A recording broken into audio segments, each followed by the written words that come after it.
हा बोलत आहे. हा. श्री स्वामी समर्थ. गुरुर्ब्रह्मा गुरुर्विष्णू गुरुर्देव महेश्वरा गुरुर् साक्षात परब्रह्म तस्मै श्री गुरवे नमः. ओम कृष्णाय वासुदेवाय हरे परमात्मने गणता क्लेशनाशाय गोविंदाय नमो नमः. आज मी तुम्हाला सर्वांना भक्तीबद्दल बोलणार आहे. आपण सर्वच जण भक्ती करतो, जप करतो, मंत्र ग्रंथाचं वाचन करतो, पारायण वाचतो, देवाची खूप सेवा करतो. हो ना? आपल्या सगळ्यांना असं वाटतं की आपण देवाची खूप सेवा करतो. जप तप केलं म्हणजे देव प्रसन्न होतात आणि मग आपले काम करतात आणि त्यांनी आपलं काम करावं ही आपली सर्वांचीच इच्छा असते, माझी पण. मग आपण दादांना प्रश्न सांगतो, मग दादा आपल्याला सेवा देतात, मग आपण ती सेवा करतो आणि मग वाट बघतो की आधी आपलं काम कधी होईल. कोणाकोणाचं प्रश्न टाकल्या टाकल्या काम होतं, कोणाचं सेवा केल्यावर होतं, कोणाची सेवा चालू असल्यावरच होतं आणि कोणाच्या याला थोडा वेळ लागतो. मग आपण पुन्हा विचार करतो की अरे आम्ही तर सेवा केली, आमचं तर कामच नाही झालं. मग आपण देवाची खरंच सेवा करतो का? की आपण आधी डिमांड करतो आणि मग सेवा करतो? आणि जर आपण डिमांड ठेवून जर सेवा करतो तर ती भक्ती कशी झाली? तो बिझनेस झाला ना. कारण की आधी आपण संकल्प करतो की माझं हे काम कर, त्याच्यासाठी मी ही सेवा करतोय. मग आपण जेव्हा देवाची जी स्तुती करतो, सेवा करतो, यात देवाला काय मिळतं? मग हे आपली खरंच भक्ती आहे का? मग आपण स्वतःला भक्त कसं काय म्हणू शकतो? भक्त असा असतो का? आपण अनेक संतांच्या, गुरूंच्या लहानपणापासून गोष्टी ऐकल्या आहेत, साधू संतांच्या ऐकल्या आहेत, आपल्याकडे ज्ञानेश्वर महाराजांच्या, तुकाराम महाराजांच्या, आपण अनेक गोष्टी ऐकल्या आहेत. त्यांच्या जीवनात पण खूप दुःख होती ना. मग तुम्ही कधी ऐकलंय का की तुकाराम महाराजांनी विठ्ठलाला सांगितलं की मी तुझी एवढ्या वर्षापासून भक्ती करतोय, तू माझे हे प्रॉब्लेम दूर कर? का ज्ञानेश्वर महाराजांनी असं कधी केलं? आणि असंही नाही की त्यांनी भक्ती केली म्हणून देवाने ऑटोमॅटिक त्यांचे सगळे प्रॉब्लेम सॉल्व्ह केले. नाही, त्यांचे प्रॉब्लेम जे होते ते होते, पण यांच्या भक्तीत फरक नाही पडला. यांची भक्ती तर चालूच होती ना. यांचं देवावरचं प्रेम काही कमी नाही झालं. मग आपण काय करतो? आपण खरंच सेवा करतो का? आणि मग आपण लगेच दादांना सांगतो की दादा आम्ही केलं, मग असं का? आपण देवाची भक्तीच करत नाही ऍक्च्युली. भक्ती म्हणजे काय? तर देवावरती निस्वार्थ प्रेम आपण करतो. प्रेम म्हणजे आजकालचं नाही. जशी एक आई आपल्या बाळावर करते, ती विचार करते का की हा मोठा झाला की मला सांभाळेल, माझ्या म्हातारपणी काळजी घेईल, असा भाव तिच्या मनात असतो का? नाही. ती तर तो जन्माला येण्याच्या अगोदरपासून, जेव्हापासून तो तिच्या पोटात असतो तेव्हापासून ती त्याचं निस्वार्थपणे प्रेम करत असते. तो कसाही वागला, तो मोठ्यापणी तिला वागवो न वागवो, ती त्याचा विचार पण करत नाही, पण ती मनापासून प्रेम करत असते. आई रावणाची असो की रामाची, जेवढा राम कौशल्या मातेला प्रिय होता तेवढाच रावण त्याच्या आईला प्रिय होता. कारण की ते प्रेम होतं, ते निस्वार्थ प्रेम होतं. मग असं निस्वार्थ प्रेम आपण देवावर का नाही करू शकत? आणि मग आपण देवाकडे लगेच हिशोब का मागायला जातो की आम्ही तर तुझं हे केलं, तू तर आम्हाला दिलं नाही. आपण मुलांकडे जातो हिशोब मागायला. मग जर आपण जे मुलं आपल्याला ह्या जन्मात प्राप्त झाले त्यांच्याशी आपण निस्वार्थ प्रेम करू शकतो, मग आपण देवावर का नाही करू शकत?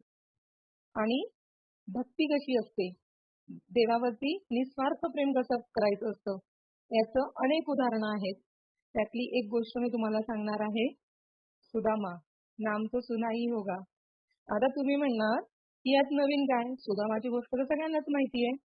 पण मी आज तुम्हाला सुदामाची पूर्ण गोष्ट सांगणार आहे. बहुतेक जणांना माहिती असेल, बहुतेक जणांना माहिती नसेल. एक वेगळा दृष्टिकोन सांगण्याचा प्रयत्न करणार आहे. काही चुकलं तर क्षमा करा. कृष्णाला खूप मित्र होते आणि गोकुळात माखन चोरण्याची त्याची एक प्रॉपर गँगच होती. मधुमंगल, उद्धव, अक्रूर असे अनेक कृष्णाचे जवळचे मित्र होते. अर्जुन सुद्धा खूप चांगला मित्र होता. आणि भागवतामध्ये कृष्णाच्या प्रत्येक मित्राच्या तुम्हाला गोष्टी सापडतील. पण जेवढा कधी पण कृष्णाच्या मित्राचा विषय निघतो तर ह्या सगळ्यांची नावं नंतर येतात. सगळ्यात अगोदर नाव येतं ते सुदामाचं. सुदामा कृष्णाचा प्रिय आणि सर्वश्रेष्ठ असा मित्र होता. इवन अर्जुन पण नव्हता. तुम्ही कधी विचार केलाय का सुदामाच का बरं? कारण की कृष्ण आणि सुदामाच्या मैत्रीमध्ये स्वार्थरहित, हेतुरहित असं त्याग आणि बलिदान होतं, जे कोणीच करू नाही शकत.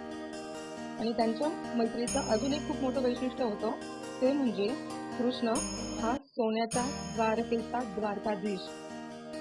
पृथ्वीवर सर्वात जास्त ऐश्वर्य संपन्न असा तो कृष्ण.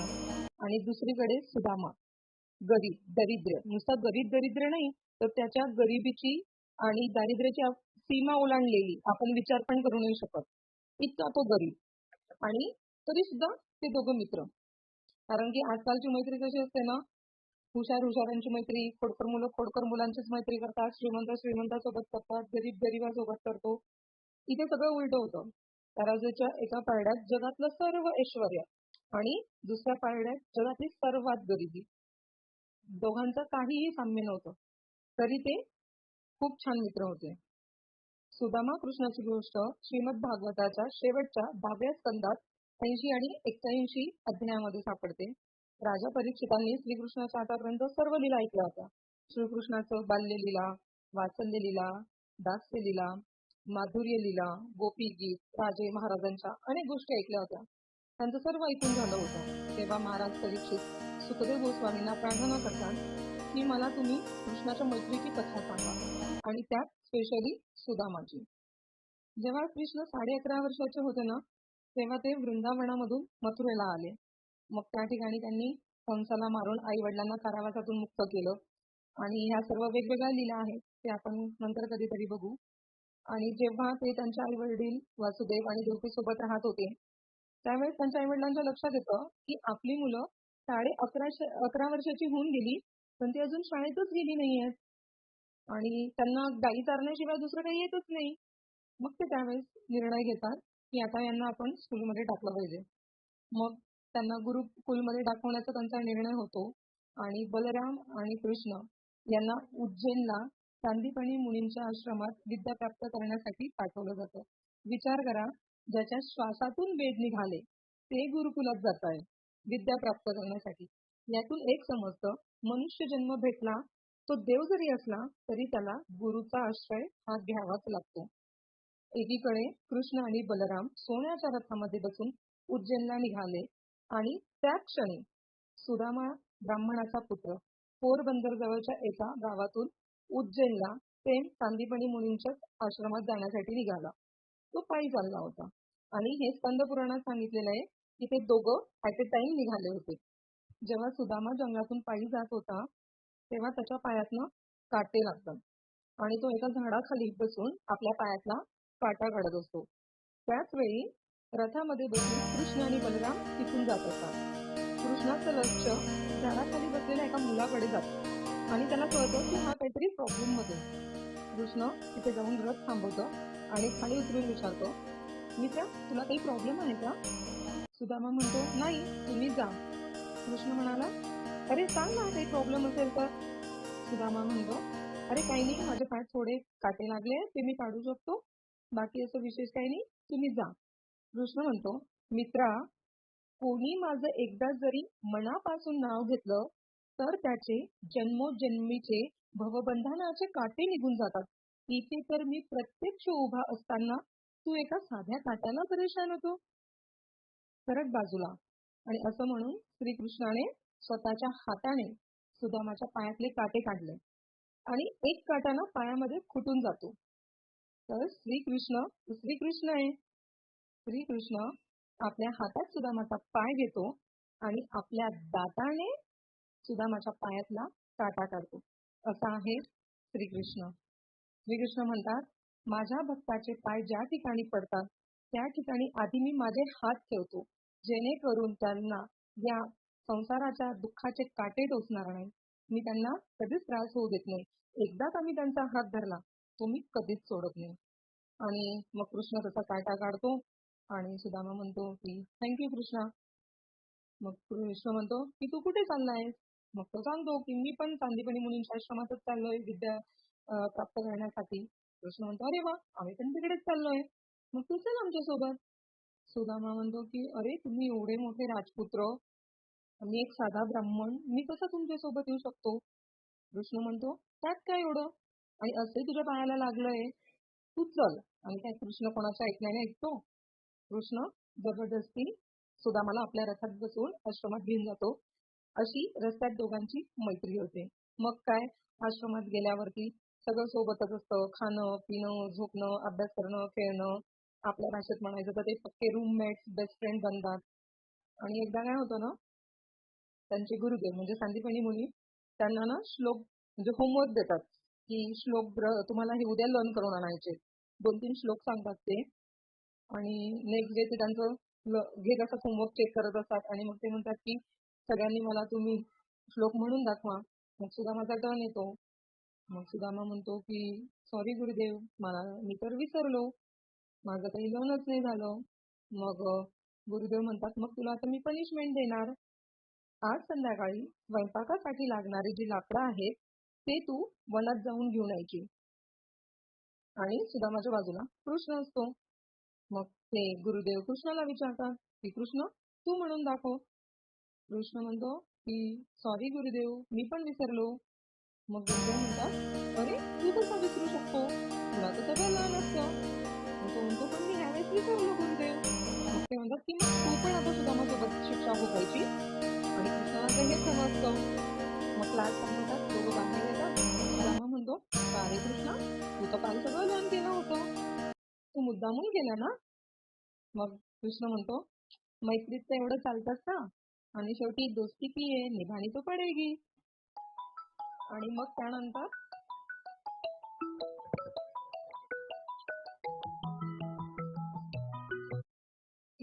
त्यानंतर दोघे जण निघतात वनात जाण्यासाठी. आणि इकडे गुरुमातेला थोडी त्यांची दया येते. मग ती म्हणते की मी ह्या दोघांना थोडेसे चणे बांध देते. आणि मग गुरुमाता चण्याची 2 पोटली करते, एक सुदामासाठी बनवते आणि एक कृष्णासाठी बनवते. सुदामाची सुदामाच्या हातामध्ये देते आणि कृष्णाची कृष्णाकडे देते. आणि इकडे कृष्णाचा तर थाट बाटच असतो. त्याचे ते पितांबर, त्याचं ते उपरणं, मुकुट, बासरी. म्हणजे कृष्ण म्हणतो सुदामा मी तर फुल लोडेड आहे, हे मी कुठे ठेवू आता? सुदामा म्हणतो मी तर साधं एक धोतरच घालतो ना, असंही दे, माझ्याकडे आहे जागा, मी ठेवतो तुझ्या. असं म्हणून सुदामा श्रीकृष्णाचे चणे आपल्या जवळ ठेवतात. दोघं वनामध्ये जातात. त्यांना एक सुकलेलं झाड दिसतं. सुदामा म्हणतो कृष्णाला कृष्णा तू खाली थांब, मी वरती चढतो, लाकडं तोडतो, ते खाली टाकतो, मग तू ते कलेक्ट करून त्यांची मोळी बांधून घे. मग कृष्ण म्हणतो नाही नाही, तू खाली थांब, मी वर चढतो आणि मी तोडतो. मग सुदामा म्हणतो अरे तुझे हात किती कोमल आहे, तू किती नाजूक आहे, तुझे पाय किती सुंदर आहे, तुला झाडावर चढता येईल, तू लाकडं तोडू शकतो. कृष्ण म्हणतो अरे तुला काही माहितीच नाहीये, गोकुळात 11.5 वर्ष मी हेच काम करत होतो. इथे तर झाड आहे, मी तर माझ्या मित्रांच्या अंगावर चढून माखन चोरायचं, हा तर आधी माझा धंदाच होता. सुदामा म्हणतो जा बाबा, तू काय कोणाच्या ऐकल्याने ऐकतो? आणि कृष्ण मग वरती चढतो आणि मग तो लाकडं तोडत असतो. इथे सुदामा रिकामा बसून बसून बोर होतो. मग तो चणे खायला घेतो. आणि श्रीकृष्ण तर अंतर्यामी, त्यांना तिकडे कळतं. मग ते म्हणतात की सुदामा तू काही खातोयस का, मला आवाज येतोय. सुदामा म्हणतो अरे काही नाही, थंडीने ना माझे दात वाजतात. मग नंतर कृष्ण खाली उतरतो, दोघं जण लाकडं गोळा करतात, त्यांची मोळी बांधतात आणि आश्रमाकडे येण्यासाठी निघतात. मग रस्त्यात कृष्ण म्हणतो अरे सुदामा, मी लाकडं तोडून ना खूप थकून गेलोय, मला ना भूक लागली आहे, मग मला तू चणे दे ना. मग सुदामा म्हणतो सॉरी, तुझे चणे तर मी खाऊन गेला. कृष्ण म्हणतो अरे पण ते तर माझे होते ना. मग सुदामा म्हणतो पण मी ते खाल्ले आता. कृष्ण म्हणतो की ठीक आहे. आणि मग कृष्णाच्या वाट्याने कृष्णाच्या वाट्याचे चणे सुदामाने खाल्ले, म्हणून सुदामाला दारिद्र्य आलं. आता तुम्ही विचार करा, कृष्ण जो सुदामावरती एवढं प्रेम करतो, सुदामासाठी वाटेल ते करतो, शिक्षा सुद्धा भोगतो, तो मूठभर चणे सुदामाने खाल्लंय म्हणून त्याला 18 विश्व दारिद्र्याचा श्राप देईल. आणि एवढा जर वाईट होता, एवढं जर त्याने पाप केलं होतं, तरी दोघांची मैत्री प्रसिद्ध. कृष्णाचा मित्राचं कधीही नाव आलं तो सुदामा, सर्वश्रेष्ठ मैत्री. असं का? थोडा कधी विचार केलाय का? त्याचं कारण असं आहे, हे जे चणे होते ना, ते शापित चणे होते. त्याची गोष्ट भागवतामध्ये अशी आहे, की एक म्हातारी होती. तिचं शेत होतं. चणे म्हणजे आपल्या भाषेत हरभरे. आणि एक दिवस तिच्या शेतामध्ये चोर येतो आणि तो चोर ते हरभरे चोरून घेऊन पळायला लागतो. म्हातारी त्याच्या मागे पळते, पण तो चोर असतो. ती म्हातारी त्याला पकडू नाही शकत. पण ती म्हातारी त्याला ओरडून शाप देते, की जा, तू माझे चणे घेऊन जातोयस ना, तू जा. पण जो कोणी माझे हे चणे खाईल, तो आयुष्यभर दरिद्री राहील. 18 दारिद्र्य त्याला मिळेल. आणि तो चोर पळता पळता सांदीपणी मुनींच्या आश्रमाकडे येतो. वाटेत त्याचे तिथे चणे सांडतात. दुसऱ्या दिवशी गुरुमाता जेव्हा अंगण झाडत असते, तेव्हा तिला ते चणे सापडतात. आणि आपल्याकडे अन्न हे पूर्ण ब्रह्म मानलं जातं. ही गुरुमाता ते चणे गोळा करते, ते ती बांधून ठेवते आणि तेच चणे असतात हे, जे ती काही दिवसांनी सुदामा आणि कृष्णाला देते. सुदामा जो असतो तो एक ब्राह्मण पुत्र. तो मागच्या जन्मी पण खूप मोठा ब्राह्मण असतो. त्याची पण एक कथा सांगितली जाते. आणि त्यामुळे त्याला ज्योतिष विद्येचं ज्ञान असतं. जेव्हा ते चणे त्याच्या हातात येतात, तेव्हा सुदामाला समजतं की ह्या चण्यामध्ये अन्न दोष आहे आणि जो कोणी हे चणे खाणार तो दारिद्र्य होईल, त्याला दारिद्र्य येईल. मग सुदामा विचार करतो की मी दरिद्र झालो तर चालतो, असंही माझं काही हे नाहीये. पण माझा मित्र कृष्ण, जो माझ्यावरती एवढं प्रेम करतो, जो माझ्यासाठी वाटेल ते करतो, आणि कृष्णाचा थाटबाट त्याला माहिती असतं. कृष्णाला हे सगळं खूप आवडत असतं. मग तो विचार करतो की हे मी जर स्वतःवर ओढून घेतलं, पण याच्याने माझा मित्र तर खुश राहील ना. म्हणून सुदामाने स्वतःला कलंक लावून घेतला. विचार करा, मूठभर चणे खाऊन कोणाची भूक मिटते का? मग सुदामा ते मूठभर चणे खाईल का?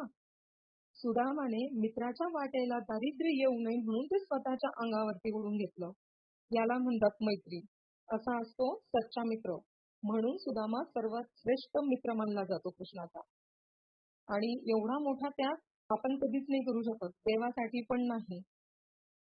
आणि आता याच्यानंतर कधी सुदामाचा विषय आला ना, तर हा पॉइंट लक्षात ठेवा. आपण काय होतो ना, सिरियल टीव्ही पाहून अर्धवट ज्ञान प्राप्त करतो आणि ते अर्धवट ज्ञान घातकच असतं शेवटी. मग त्यानंतर ते दोघं आश्रमात येतो आणि इकडे सुदामा विचार करतो आणि खूप खुश असतो की आज मी माझ्या मित्रासाठी काहीतरी करू शकलो, कारण की कृष्ण त्याच्यासाठी खूप करत असतो. पण याच्याकडे काहीच नसतं ना त्याला देण्यासाठी. मग तो ह्यातच खुश असतो. दुसरा पॉइंट, आपण आता असं म्हणू शकतो की जर सुदामाला कळालं होतं की हे चणे श्रापित आहे, मग त्याने का खाल्ले? ते त्याने फेकून द्यायला हवे होते किंवा मग दुसऱ्याला द्यायला पाहिजे होते.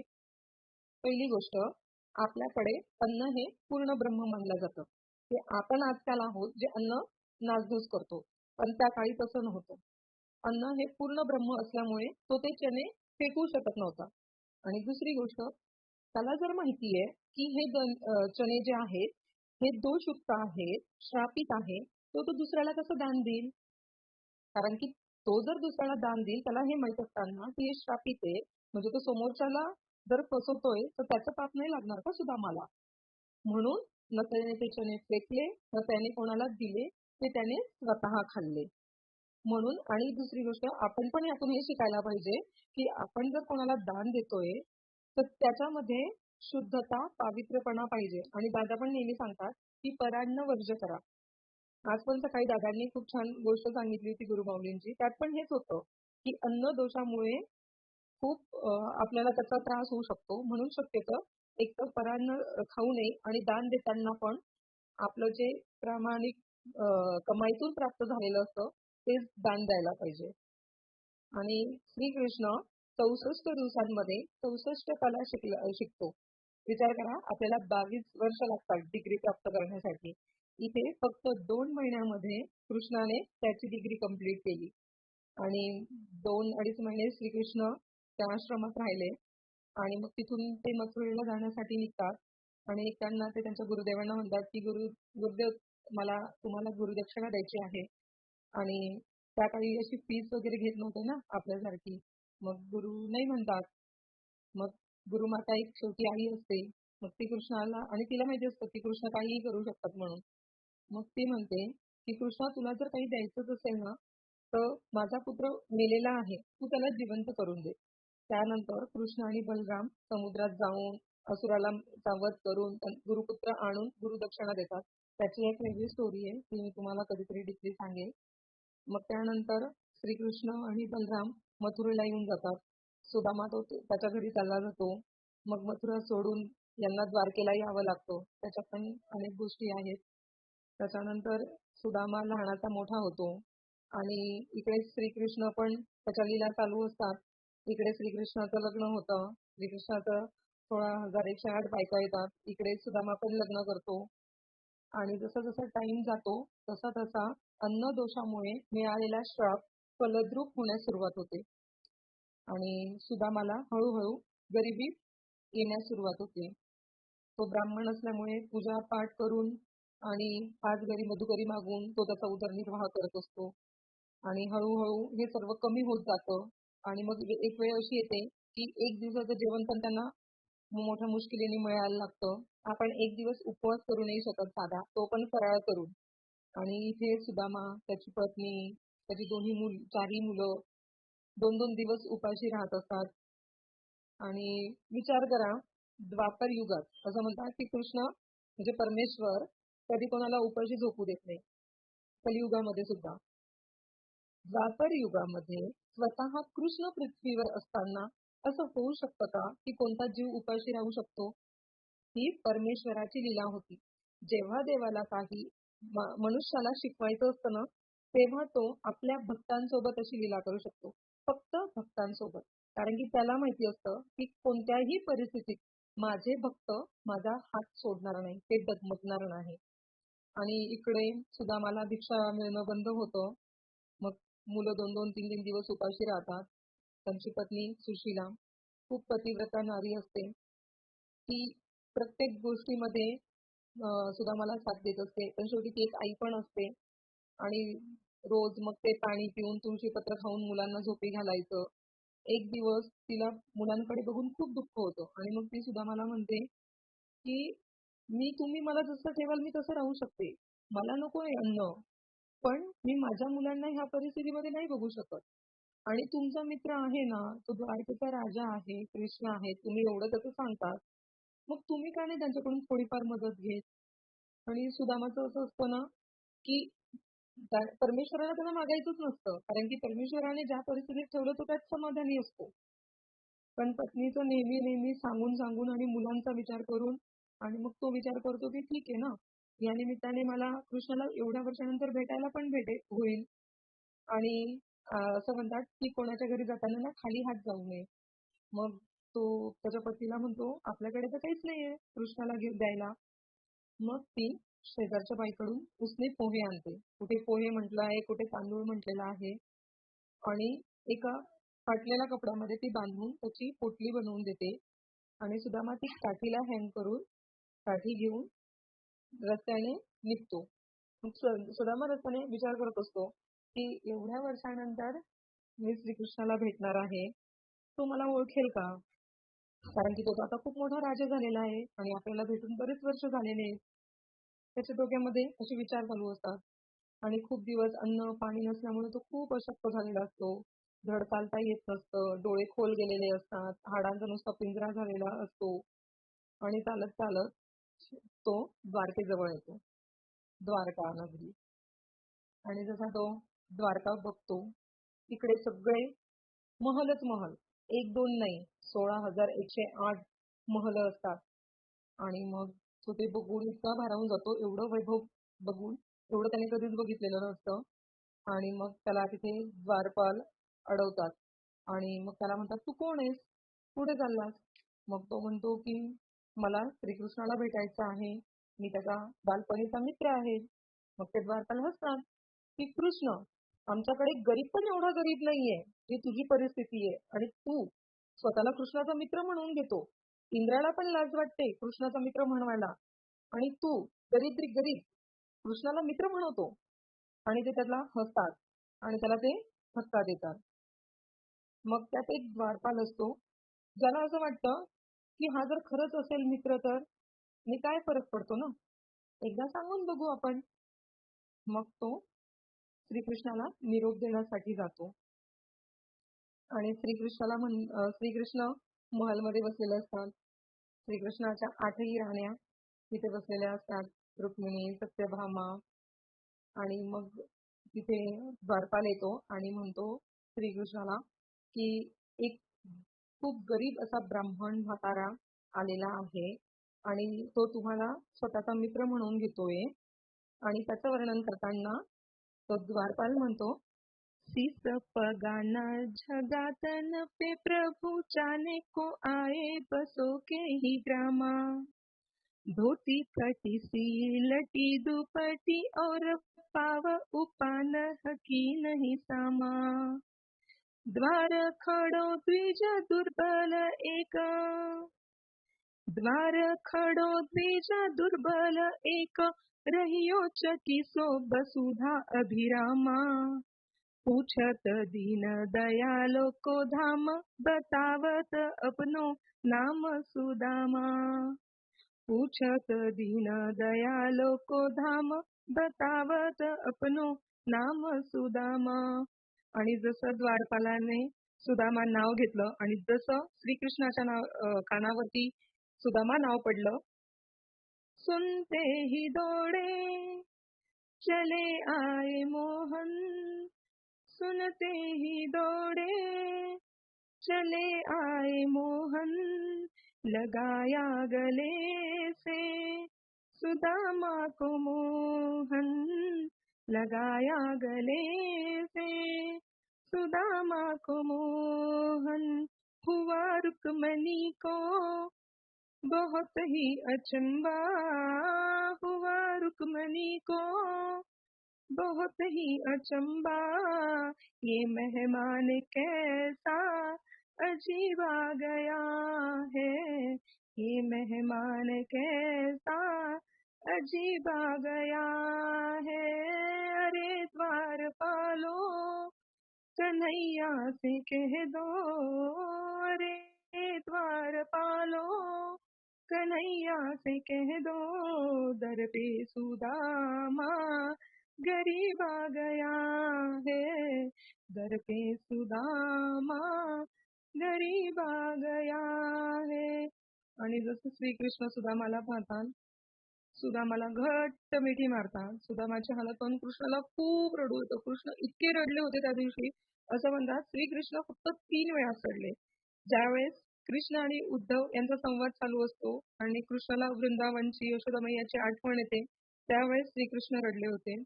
ज्यावेळेस भीष्म पितामहाचा देहत्याग झाला होता, त्यावेळेस श्रीकृष्ण रडले होते. आणि ज्यावेळेस कृष्ण सुदामाला भेटले होते, त्यावेळेस सुदामाला भेटल्यावरती कृष्ण खूप रडले होते. कृष्ण सुदामाला म्हणतो, तू खूप उशीर केला मित्रा, मला भेटायला तू खूप उशीर केला. आणि कृष्ण इतका रडत असतो. आणि मग कृष्ण आपल्या महलमध्ये घेऊन जातात, सिंहासनावरती बसवतात आणि कृष्णाच्या राण्या पाय धुण्यासाठी पाणी घेऊन येतात, ताट घेऊन येतात. आणि श्रीकृष्ण सुदामाचे पाय पाहतो. जेव्हा सुदामाला पहिल्यांदा भेटला होता तेव्हाही हात सीन होता, त्याच्या पायाला काटे लागलेले होते, जखमा झालेल्या होत्या. आताही सेम सुदामाला बघून कृष्णाला खूप रडू येतं. देख सुदामा की दीन दशा, करुणा करके करुणा निधि रोए. देख सुदामा की दीन दशा, करुणा करके करुणा निधि रोए. पानी परात को हाथ छुओ नहीं, नैनन के जल सो पग धोए. पानी परात को हाथ छुओ नहीं, नैनन के जल सो पग धोए. देख सुदामा की दीन दशा, करुणा करके करुणा निधि रोए.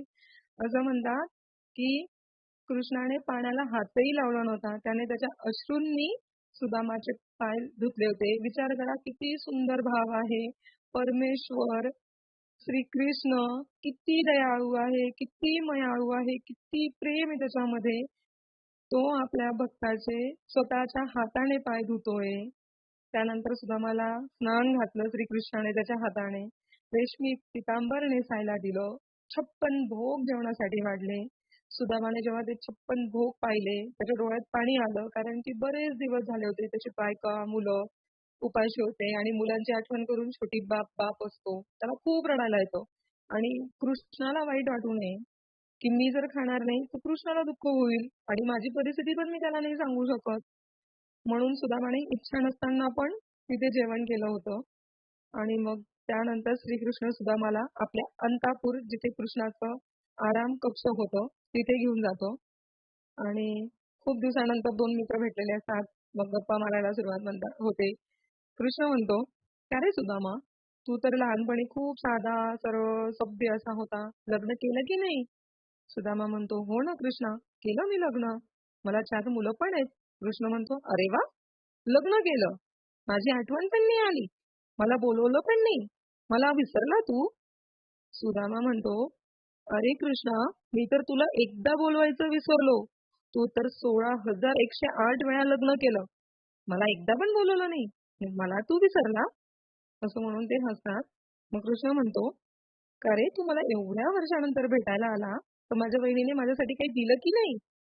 आणि आपल्याकडे पद्धत आहे ना, की कोणाच्या घरी खाली हात जात नाही. तर सुदामा आधीच एवढं सगळं वैभव, 56 भोग पाहिलेले असतात त्याने. तो विचार करतो, की हे पोहे, तांदूळ माझा मित्र तर मला समजून घेईल. पण ह्याच्या बायका काय म्हणतील? ह्याची मुलं काय म्हणतील? की "अरे, कृष्णाचा हा असा कसा मित्र आहे? काय आणलं याने? पोहे, ते पण सुके." आणि मग तो म्हणतो, की "अरे, मी थोडा घाईघाईत आलो ना, तो विसरून गेलो." कृष्ण म्हणतो, "सुदामा, तुला साधं खोटं पण बोलता येत नाही. तू लहानपणी पण असंच केलं होतं. माझ्या वाटेचे चणे खाऊन घेतले होते. पण मी तुला ह्यावेळेस असं करू नाही देणार. आणि तू काय लपवतोय?" असं म्हणून कृष्ण सुदामाकडचे पोह्याची गाठोडी ओढून घेतो. आणि तो म्हणतो, "अरे वा, माझ्या बहिणीने माझ्यासाठी पोहे दिले आणि तू मला देत नव्हतास." आणि तिथे सत्यभामा, रुक्मिणी सगळे बघतात कृष्णाची लीला. कोणाला काही कळतच नाहीये रुक्मिणीशिवाय.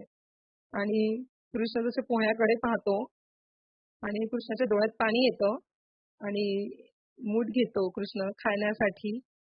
प्रेम के भूखे, प्रेम के तंदूल, प्रेम के भाव से खाने लगे हैं. प्रेम के भूखे, प्रेम के तंदूल, प्रेम के भाव से खाने लगे हैं. तंदूल के दाने में दिन का देखो दरिद्र चबाने लगे हैं. तंदूल के दाने में दिन का देखो दरिद्र चबाने लगे हैं. और एक एक मुट्ठी में एक एक लोका, एक एक मुट्ठी में एक एक लोक सुदामा के भाग में जाने लगे हैं. त्रिभुवनपति की देख उदारता, तीनों भवन थर्राने लगे हैं. त्रिभुवनपति की देख उदारता, तीनों भवन थर्राने लगे हैं. जसं कृष्ण तांदूळ खाण्यासाठी घेतो, तर तिन्ही लोक असं म्हणतात, की तिन्ही लोक आता घाबरायला लागले होते, की आता कोणाचा नंबर लागतो, आता कोणाचं वैभव जाईल. आणि जसा कृष्ण पहिली मुठ्ठी खातो, पहली मुट्ठी ही लेते प्रभु ने, पहली मुट्ठी लेते ही प्रभु ने स्वर्ग सुदामा के नाम किया है.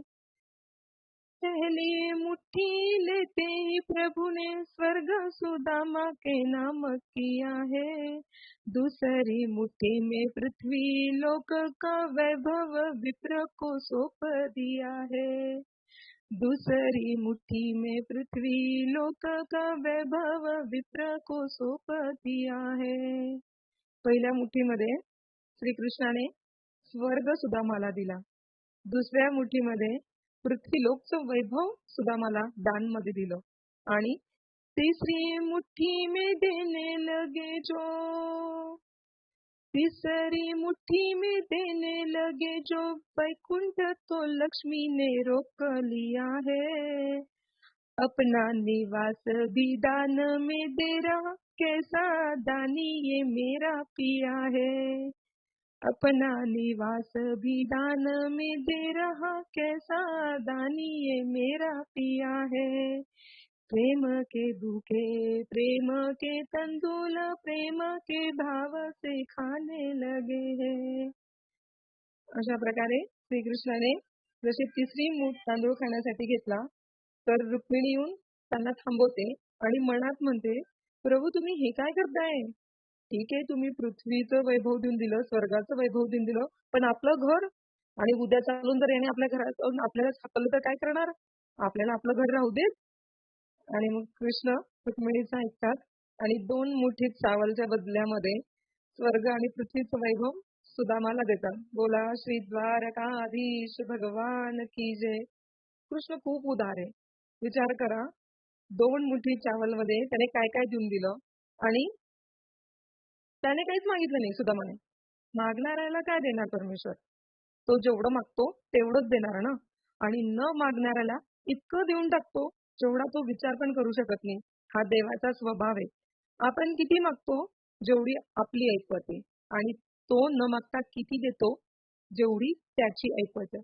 खूप सुंदर कोणीतरी म्हटलंय, इतना दिया सरकार ने मुझको जितनी मेरी औकात नहीं, इतना दिया सरकार ने मुझको, ये तो कृपा है उनकी वरना मुझ में कोई ऐसी बात नहीं.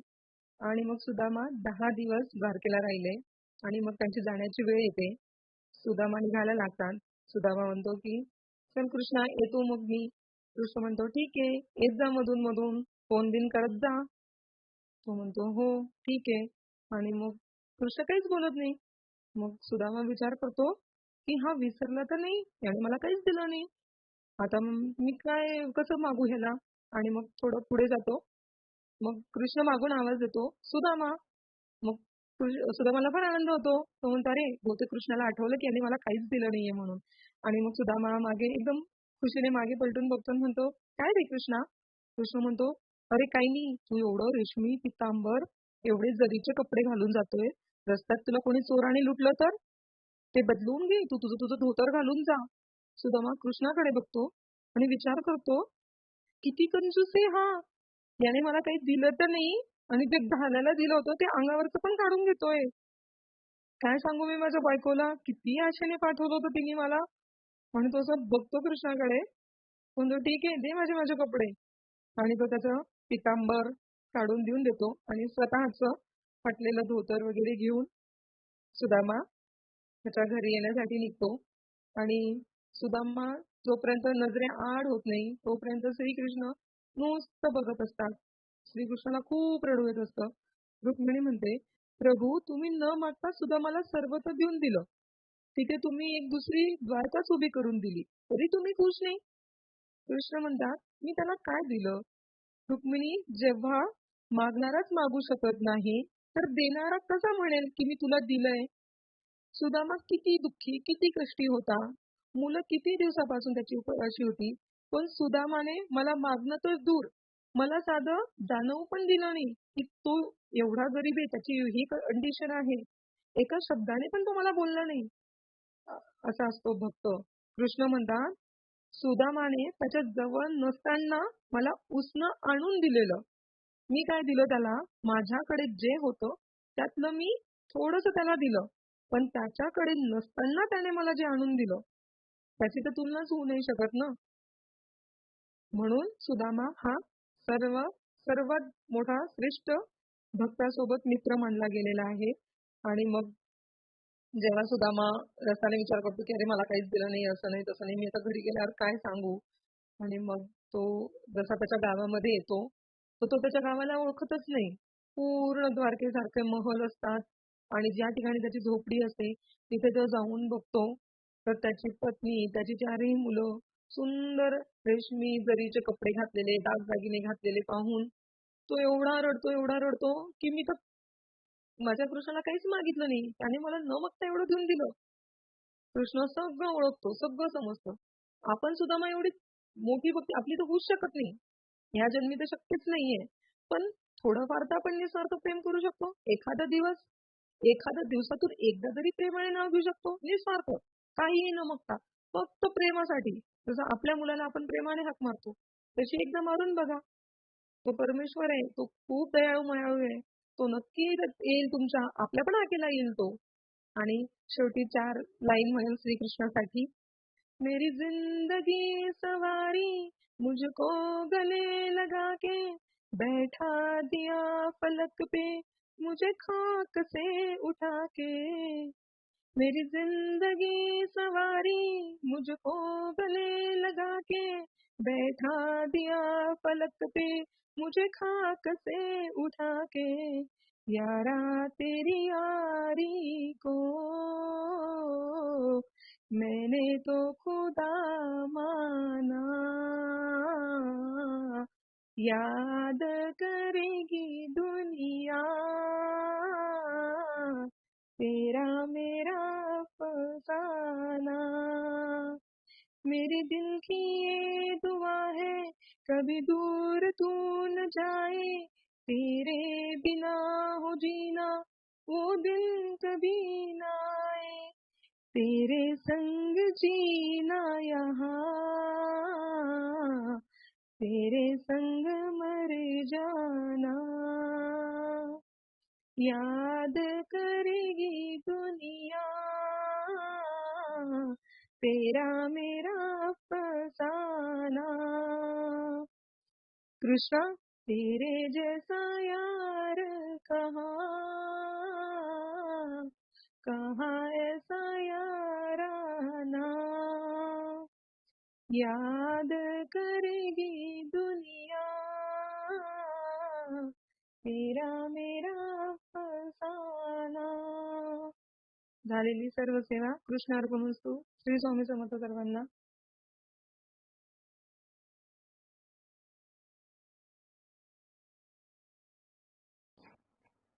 श्री स्वामी समर्थ.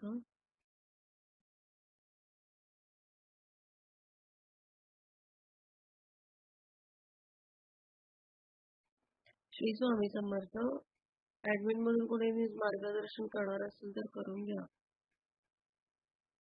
जागा दिसतायत का?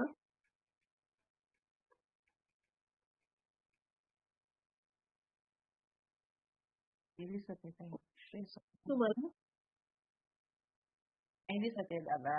श्री स्वामी समर्थ. पुढे कोण असेल त्यांनी बोला ना. श्री स्वामी समर्थ. श्री स्वामी समर्थ. कोण बोलणार आहे का? नाही द्या ताई, तुम्ही बोलून घ्या. आवाज येतो का माझा? होय येतोय ताई. मला वाटलं की मलाच कोणाचा आवाज येईना, सगळेच गप्प. श्री स्वामी समर्थ. गुरुर् ब्रह्मा गुरुर् विष्णू गुरुर्देव महेश्वरा, गुरु साक्षात परब्रह्म तस्मै श्री गुरुवे नमः. श्री स्वामी समर्थ महाराज की जय. अवधूत चिंतन श्री गुरुदेव दत्त. पहा, आता सुहासिनी त्यांनी खूप छान मित्राबद्दल, देवाबद्दल, भक्ताबद्दल. आता उद्यापासून आपली सर्व ठिकाणी घटस्थापना होत आहे पहा, घरोघरी, मंदिरांमध्ये. तर त्याविषयी आमच्यापर्यंत जे काही प्रश्न येतात तर ते आपण सामुदायिकपणे आपण त्याची शंका निरसन करूया. पहिला प्रश्न असा की उद्यापासून घटस्थापना होणार आहे आणि दुर्गा सप्तशतीचे पाठ प्रत्येकाला काहींना सेवेकरणा करायला सांगितलेत, काहींनी सुरू करायचे. तर आपली जी तुम्हाला काही वैयक्तिक सेवा दिली 14 पाठाची, तर ही सेवा तुम्ही सकाळी वैयक्तिक करायची आहे पहा. 14 पाठाची आपल्या 4 वाजता जो होणार आहे तो भैरव चंडीचा पाठ होणार आहे. त्यात सुद्धा तुम्ही सहभागी होऊ शकता. भैरव चंडीचा पाठ असं महत्व असं आहे की साधारणतः 50 ते 55 वेळा तत्काल भरष्टक येते आणि 9 ते 10 दिवस ही सेवा होणार. आणि ह्यामुळे काय होणार आहे माहिती का, की काल भरष्टक इतक्या वेळा दिवसभरात, आता तेवढे गुणिले जेवढे सेवेकरी उपस्थित असतील, म्हणजे पहा एका दिवसाला किती काल भरष्टक होणार, आपल्या घर तेवढं किती भरलं जाणार. म्हणजे एक प्रकारे आपल्या संपूर्ण कुटुंबाला संरक्षण मिळणार आहे. भैरव चंडी म्हणजे अति उच्च कोटीची सेवा. तुमचा जो काही अगदी कठीणातला कठीण प्रश्न ह्या भैरवचंडीच्या सेवेमुळे सुटत असतो आणि म्हणून आपण ह्या भैरवचंडीच्या पाठाला उपस्थित राहायचे. तुम्हाला 14 पाठ भैरवचंडीचे करायचे म्हटले तरी सुद्धा मी वैयक्तिक जर करायला बसले तर 3 ते 4 तास लागू शकतात एकट्याला, परंतु सामुदायिक सेवेमध्ये ते होऊन जातात आणि तुमच्या नावावर दर दिवसाला जेवढे सेवेकरी जॉईन असतील तेवढ्या सेवेकरांच्या नावाने तेवढे पाठ तुमच्या नावावर पडतात भैरवचंडीचे. तुम्ही वर्षभरात सुद्धा एवढे पाठ करू शकणार नाही. आणि मग विचार करा, हा पुण्याचा साठा, पुण्याचा ठेवा हे तुम्हाला कसा कमवायचा हे तुमचे तुम्ही ठरवा. जे जॉबवाले आहे तर त्यांनी श्रवण करू शकतात, तो सुद्धा त्यांच्या नावावरती सुद्धा पुण्य पडत असतं. श्रवण सेवेने सुद्धा तेवढंच पुण्य त्यांच्या नावावर पडत असतं. म्हणून जास्तीत जास्त संख्येने यामध्ये सहभागी व्हायचे. आता दुर्गा सप्तशती पाठ कोणी करायचा? महिला करू शकतात, पुरुष करू शकतात, मुली करू शकतात, मुलं करू शकतात. सगळ्यात महत्वाचा प्रश्न की आमच्या ज्या काही विधवा महिला आहेत तर त्यांचा पहिला प्रश्न आहे की करायची का, कुलदेवीचं घट बसवायचा का, सप्तशती वाचायची का? तर पहा, आता विचार करा, 2 महिला आहेत, एक सुवासिनी महिला आणि एक विधवा महिला, दोघींनी नैवेद्य जर मंदिरात नेले तर देव असं म्हणतो का हो की मी सुवासिनी महिलाचाच नैवेद्य खाणार आहे आणि ह्या महिलेचा खाणार नाही, असं म्हणतो का कधी? देवाला दोन्ही भक्त सारखेच असतात ना. मग आपण सेवा सुद्धा आपण निशंकपणे करायची, ह्याच्यात कुठलीही मनात शंका आणायची नाही. सर्वांना दुर्गा सप्तशती पाठ करायची परवानगी आहे, ही मनातली पहिली शंका काढून टाका. आता तुमच्या घरामध्ये जर कोणासाठी जर सेवा दिली असेल आणि ती व्यक्ती जर सेवा करत नसेल तर त्यांच्या नावाने संकल्प करून आपण घरातल्या कुठल्याही व्यक्तीने ती सेवा दुर्गा सप्तशतीचे पाठ तुम्ही 14 करू शकता. या पाठामध्ये तुम्ही रोज 2 पाठ जरी घेतलं तर 7 दिवसात तुमचे आरामशीर 14 पाठ होऊ शकतात. शक्यतो संकल्पित सेवा ज्यावेळेस केल्या जातात तर संकल्पित सेवा शक्यतो जेवून खाऊन करू नये. म्हणजे शक्यतो पहाटे उठून जर त्या केल्या तर त्या फलद्रूप होतात. आता स्मरणाचा दोष पण ताईंनी सांगितला, तर त्याप्रमाणे संकल्पयुक्त सेवा चालू असताना शक्यतो कोणाचं काही खाऊ पिऊ नये. कारण की मग तुम्ही केलेली सेवा, एवढी कष्टाने केलेली सेवा, ती सगळी त्याचं पुण्य सगळं त्यांना जातं आणि मग तुम्हाला जे काही फळ मिळणार असतं तर ते मिळायला तुम्हाला उशीर होतो आणि मग तुम्ही म्हणता आम्ही 14 पाठ केले तरी आमचं काम कसं काय झालं नाही. तर ह्या वेळेस तुम्ही असं म्हणजे परान्नाचा नियम पाळावा शक्यतो. आता घटस्थापना करताना अखंड दीप प्रज्वलित करावा, मनोभावे आपण त्याची पूजा करावी. घटस्थापना करताना घराची साफसफाई तर आपली आज आमोशीची झालीच आहे, तरी सुद्धा उद्या सुद्धा सगळीकडे गोमूत्र वगैरे शिंपडून खडे मीठ वगैरे टाकून आपण फरशा वगैरे पुसून घ्याव्यात. आपण घटस्थापना करत असताना सर्व साहित्य जवळ घेऊन बसावं आणि मग हे साहित्य जवळ घेतल्यानंतर आपल्याला पूजा करायला सोपं होतं. पंचोपचार पूजा, फोटो जे काही आपण घटी आपण मूर्ती किंवा टाक सुद्धा आपण घटी बसवू शकतो. तर फोटो आपण काही घटी बसवू शकत नाही पहा, हे लक्षात घ्या. काल दादांनी भरपूर माहिती सांगितली. सगळ्यात महत्वाचं, आपण सकाळी देवपूजा झाल्यानंतर आपण घटस्थापनेची तयारी करताना पहिल्यांदा स्वामी स्तवन घ्यावं, एक महास्वामींची घ्यावी, नवार्णव मंत्र म्हणावा.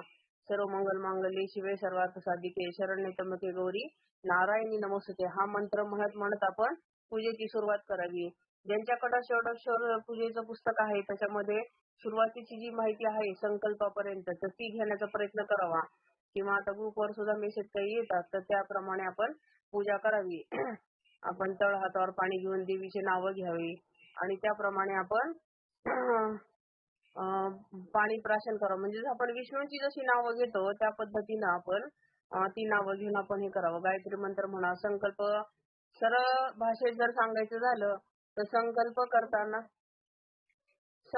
करताना आपण शुद्ध भाषेत जरी सांगितलं की मी अमुक अमुक नामाची स्वामी समर्थ सेवेकरी आहे, अमुक अमुक गावातून आहे, उद्याचा दिवस सांगायचा जो काय आहे तो अश्विन नवरात्र, अश्विन प्रतिपदा हे सांगून तुमची गावाचा उल्लेख करायचा आणि माझ्याकडनं तुम्ही 14 दुर्गा सप्तशती कल्पित करून घ्या म्हटल्यानंतर ती अर्धे 50% जबाबदारी देवांची येते पहा आणि तुम्हाला कुठलाही अडथळा येत नाही. हे सगळ्यात महत्वाचं. तर ही झाली पाठाची. आणि घटस्थापनेची सुद्धा तुम्ही व्यवस्थित करू शकता की मी 10 दिवस अखंड दीप प्रज्वलन करेल, 14 दुर्गा सप्तशती पाठ करेल, त्यानंतर मग आता त्याच्यामध्ये असं पहा की संकल्प करताना म्हणजे आपण कुटुंबाला क्षेम, स्थैर्य, आयु, आरोग्य हे आपल्याला मिळावं किंवा आपल्या घरामधल्या ग्रहपीडा जाऊन घरात शांतता निर्माण होईल किंवा तुमचा जो काही प्रश्न असतो तो तुम्ही त्या संकल्पामध्ये त्याच्यात म्हणावा. त्याच्यानंतर गणपती आठवर्षीदिवशी म्हणावं. नवरत्न मंत्राचा जप करत करत आपण काय करायचं, घटस्थापनेच्या जागेवर जिथं जागा स्वच्छ केलेली असते तिथे रांगोळी काढावी, त्याच्यावर चौरंग पाट वगैरे ठेवा, लाल वस्त्र अंथरावं, त्याच्यावर आपण चौरंगाच्या शेजारी आपण दीप प्रज्वलन अगोदर करावं. म्हणजे आपण पूजा करताना त्या दिव्याच्या साक्षीने आपण घटस्थापना करत असतो पहा. आणि मग त्याच्यावर आपण ती वेळूची टोपली आणलेली असते ती टोपली ठेवावी. त्याच्यात जे काही आपण हे आणलेली असते पहा, पवित्र शेतातली माती आणलेली असती तर ती त्याच्यामध्ये सप्तधान्य आपल्याला काल सांगितलं होतं पहा, ते सप्तधान्य आपण त्यात मिक्स करावं आणि त्याच्यावर आपण कलशाची मातीच्या घटाची आपण स्थापना करावी. तर ह्या घटाला सुद्धा लोकरीचे 9 वेढे घ्यावे. नवरात्र आहे म्हणून 9 वेढे घ्यावेत. त्यानंतर त्याच्यात पैसा, सुपारी, गंध, अक्षता वगैरे टाकून आपण त्या कलशाची पूजा करावी. थोडक्यात आपण सत्यनारायणची पूजा करताना जसे कलशस्थापना करतो त्या पद्धतीने ही कलशस्थापना करावी. त्याच्यावर आपण विड्याची 9 पानं मांडावी. नवरात्र म्हणून 9 पाने मांडावी. त्यानंतर आंब्याचा ढगळा वगैरे त्याच्यात थोडंसं 1-2 पानं टाकावेत. त्याच्यावर तामण ठेवावं, तांदळाने सपाट भरलेलं. त्याच्यावर 2 विड्याची पानं ठेवावीत. आणि मग आता हा देवीचा टाक जो आहे आपण देवपूजा करताना तर पूजा केलेलीच असते. पण 16 वेळा श्री सूक्त म्हणून अभिषेक करावा. त्यानंतर 5 बोटांनी आपण देवीचे 108 नावं घ्यावी किंवा नवरत्न मंत्राची एक माळ घ्यावी किंवा श्री सूक्त 16 वेळा घेऊन आपण त्या प्रत्येक ओवीला नमः म्हणून आपण तो कुंकुमार्चन करावं. आता हे कुंकुमार्चन का करायचं? कारण की देवीचा टाक घटी बसणार असं आपण परत उचलणार नाही आणि मग हे भरलेलं कुंकू आपण नवरात्रामध्ये कपाळी लावावं. आपले सौभाग्य अलंकाराचा वापर ह्या नवरात्रामध्ये आवर्जून करावा. त्यासाठी आपल्याला हे कुंकुमार्चन करायचं आणि मग कुंकुमार्चन झाल्यानंतर आपण पुन्हा तो टाक स्वच्छ धुवून त्याची पंचोपचार पूजा करून आपण तो घटी बसवावा. त्यानंतर प्रत्येकाच्या कुलाचाराप्रमाणे तो घट तुमच्या घरामध्ये कसा कसा बसवतात त्या पद्धतीने तो बसवायचा प्रयत्न करावा. त्याच्यानंतर सर्व मंगल मांगल्ये शिवे सर्वार्थ साधिके हा जप आपण चालू ठेवायचा. त्याच्यानंतर विड्याची 2 पानं आपण ज्यावेळेस ठेवतो टाकाच्या खाली त्यावेळी ते देठ जे आहे ते पूर्वेकडे आलं पाहिजे पहा. आणि थोडंसं छोटंसं फूल उशाला म्हणून असं तो टाक झोपी घालायचं. म्हणजे आता देवी नवरात्रामध्ये देवी झोपलेली असते म्हणून आपण टाक तो असा उभा ठेवायचा नाही हे लक्षात घ्या. तर थोडं झोपवायचं त्या देवीच्या टाकाला. त्याची पंचोपचार पूजा करायची. म्हणता नाही आलं तर कुलदेवताभ्यो नमः. आपण जशी आता श्रीयंत्राची पूजा करतो श्रीयंत्राच्या ठिकाणी आपण कुलदेवताभ्यो नमः म्हणायचं किंवा महालक्ष्मी असेल तर महालक्ष्मी देवताभ्यो नमः म्हणायचं. तुळजाभवानी असेल तर तुळजाभवानी देवताभ्यो नमः किंवा कुलदेवताभ्यो नमः असं जरी म्हटलं तरी चालतं.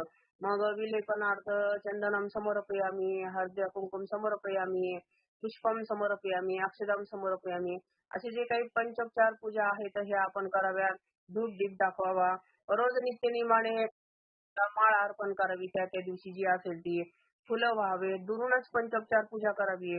पहिल्या दिवशी विड्याच्या पानांची माळ असते पहा आणि रोज नित्यनेमाने आपण देवीची आरती करावी. शक्यतो आरतीला सहकुटुंब आपल्या संपूर्ण कुटुंबातील सदस्य एकदा तरी आपण सकाळी किंवा संध्याकाळी तरी एकत्र येऊन ती आरती करावी मनोभावे. याच्यामध्ये कुटुंबातल्या व्यक्तींनी मग महिला असो पुरुष असो त्यांनी मनोभावे 14 किंवा 28 वगैरे दुर्गा सप्तशती पाठ करावे. तर शक्यतो मनोभावे जर ही सेवा केली तर आई भगवतीचे कृपाशीर्वाद आपल्याला मिळतात पहा. आपल्या कुलाचाराप्रमाणे अष्टमीला किंवा नवमीला आपण ते घट हलवतात. उत्तरेकडे थोडासा हलवायचा आणि ती मग ते टाक जो आहे तर तो उचलून आपण पुन्हा त्याच्यावर अभिषेक करून श्रीसूक्त म्हणून अभिषेक करून आपण तो देवघरात ठेवावा. अशा पद्धतीने आपण हे करावं. अष्टमीला किंवा अष्टमीला 9 कुमारिकांना बोलवून त्यांचं देवीच्या रूपात त्यांना समजून त्यांची पंचोपचार पूजा करावी. त्यांचं पाद्यपूजन करावं. त्यांना काहीतरी फळ द्यावं किंवा देवीला आवडणारे पदार्थ त्यांना देण्याचा प्रयत्न करावा. तर अशा पद्धतीने आपण हे करावं. मग विसर्जनाच्या टायमाला ही जी काही आपल्या टोपल्यातली माती वगैरे आहे किंवा ते धान्य आहे, तर हे सुद्धा आपण दसऱ्याच्या दिवशी आपण देवाला अर्पण करावं. आपण ते शिलंगणाला घेऊन जावं, एकमेकांना द्यावं ते. आणि मग ही माती जी आहे ती आपल्या शेतामध्ये ती किंवा आपल्या जी काही बगीचा वगैरे असेल, कुंड्या वगैरे असेल त्याच्यात ती आपण ठेवायची आहे पहा. तर अशा पद्धतीने आपण घटस्थापना करायची. दिवा सुद्धा दीप प्रज्वलित करायचा. कालच दादांनी सांगितलं व्यसनाधीन असलेल्या लोकांसाठी 9 लवंगाची माळ त्या देवीच्या गळ्यात घालायची आहे. फोटोला जरी घातली तरी चालू शकते. तर त्या पद्धतीनं आपण ती मग शेवटच्या दिवशी आपण ती काढल्यानंतर ती बारीक चूर्ण करायचं आणि ते याच्यातून स्वयंपाकाच्या भाजीतून ह्याच्यातून ते देण्याचा प्रयत्न करायचा व्यसनाधीन व्यक्तीला. तोपर्यंत 9 दिवस तुमची दुर्गा सप्तशतीची सेवा झालेली असते. आता याच्यामध्ये ज्यांना वाचनच करता येत नाही त्यांनी काय करायचं? तर त्यांनी दिवसभरात 51 माळी नवरत्न मंत्राच्या करायच्या. आता तुम्ही म्हणताल 51 माळी होऊसर बसायचं का एका ठिकाणी? तर मुळीच नाही. सकाळी तुम्ही एक वेळ 10-11 करा, नंतर 10 वाजता परत करा, परत 2 वाजता करा, 4 वाजता करा, 8 वाजता करा, जरा तुम्ही 11 वाजता करा. अशा पद्धतीनं 11-11 माळी नवरत्न मंत्राच्या जर केल्या तुमच्या दिवसाला, तर तुमचा एक दुर्गा सप्तशती पाठ पूर्ण होतो. मग काही अडचण आहे का तुम्हाला करायला? तर मुळीच नाही. आता तुम्ही शेतात जाता, खेड्यातले लोक ते म्हणतात आम्हाला आता ते वाचन पण जमत नाही, जप पण कसा करायचा? अहो तुम्ही शेतातली कामं करता करता नवरत्न मंत्राचा जप करा. फोन लावा तिथं ऐकत ऐकत त्यांच्या बरोबर तो जप चालू ठेवा. आणि सगळ्यात महत्वाचं म्हणजे हा जप तुम्ही कुठेही केव्हाही करू शकता. काम करत करत सुद्धा तुम्ही करू शकता. त्याच्यामुळे तुम्ही हे करायचा प्रयत्न करा. अश्विन नवरात्र म्हणजे आपल्या अश्विन नवरात्र हे खूप महत्वाचं नवरात्र मानलं जातं आणि ह्यामध्ये अति उच्च कोटीची दुर्गा सप्तशतीची सेवा आपल्या हातून घडत असते आणि आपल्या घरातले प्रश्न सुटत असतात. तर आता जी झालेली सेवा आहे ती स्वामीचरणी आपल्या श्रीपाद श्री वल्लभचरणी दत्त महाराजांनी अर्पण करते. जे चुकीचं असेल ते माझी मला परत, जे चांगलं असेल ते आपण घ्यावं. याच्यामध्ये पहा आपल्याला फक्त नवरात्रामध्ये देवीचाच घट बसवायचा आहे. बाकीच्या देवांची आपल्याला पूजा करायची आहे रोज. हे लक्षात घ्या. बाकीच्या देवांचं नवरात्र मुळीच नाही. गणपतीचं नवरात्र नाही, बाळकृष्णाचं नवरात्र नाही, महादेवाचं पण नवरात्र नाही. मग त्यांना घटी कशाला बसवायचं आपण? त्यांना कशाला शिक्षा द्यायची? त्यांना 9 दिवस अंघोळ घालायची नाही का मग? हे तुम्ही तुमच्या मनाला प्रश्न विचारा आणि जेव्हा मन तयार होईल ना तेव्हा तुम्ही ते देवपूजा करायची का नाही करायची हे तुम्ही ठरवा. कारण की हे देवीचं नवरात्र आहे, अश्विन नवरात्र. श्री स्वामी समर्थ. झाली सेवा. स्वामी चरणी अर्पण करते. श्री स्वामी समर्थ.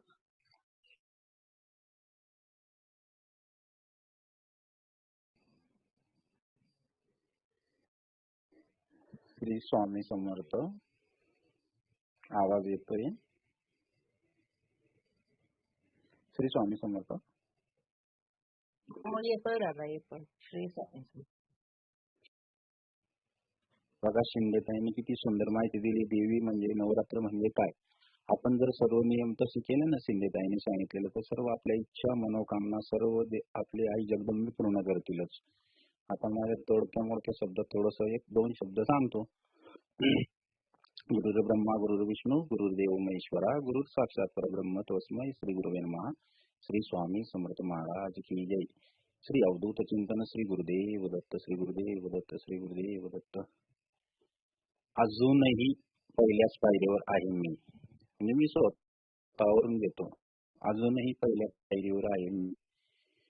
भक्ती विना प्रचिती नाही आणि प्रचिती विना भक्त नाही. जशी जशी सेवा वाढते तशी अधिक प्रचिती येऊ लागते. महाराजाची तसबीर घरातील देव घरात स्थान बंद होते. नामस्मरण पारायण यात मन रमू लागते. पण इतके सर्व होऊने एक गोष्ट मात्र जात नाही, ती म्हणजे मीपणाची. अध्यात्म अहंकाराला स्थानच नाही. अध्यात्मात अहंकाराला स्थान नाही. अहंकाराचा वारा न लाभ म्हणतात ते सारखं आहे. मी पारायण केले, मी नामस्मरण केले यामध्येच असलेलं मी फार चालत असतो आणि तो आपल्यातच आणि सद्गुरूमध्ये दरी निर्माण करतो. तसं आपण काय म्हणतो की मग मी 21 स्वामी चरित्र केले, 100 गुरुचरित्र केले, 8 नवनाथ केले, हे केलं ते केलं, मी केलं, हे सगळं मी केलं. तर आपण मीपणा आपला सोडायला पाहिजे.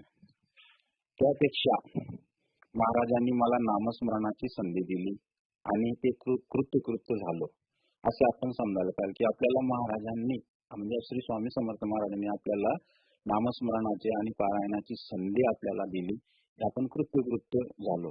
महाराजांनी माझ्याकडून पारायण करून घेतले हा असा भाव आपण मनात ठेवला तर अहंकार मनाशी शिवणार सुद्धा नाही. अहो आपण कोण पारायण आणि नामस्मरण करणारे? मुळातच आपल्या आयुष्यात सद्गुरूचे आगमन व्हायला आपले पूर्व प्रारब्ध लागते हे विसरून चालणार नाही. आपलं प्रारब्ध चांगलं असलं तरच आपल्याला स्वामी समर्थ महाराज जवळ घेतील आणि आपल्याला पारायणाची संधी देतील. आध्यात्मिक प्रवास अत्यंत खडतर आहे. इथे पिवळी हळद आणि हो गौरी हा नियम लागू पडत नाही.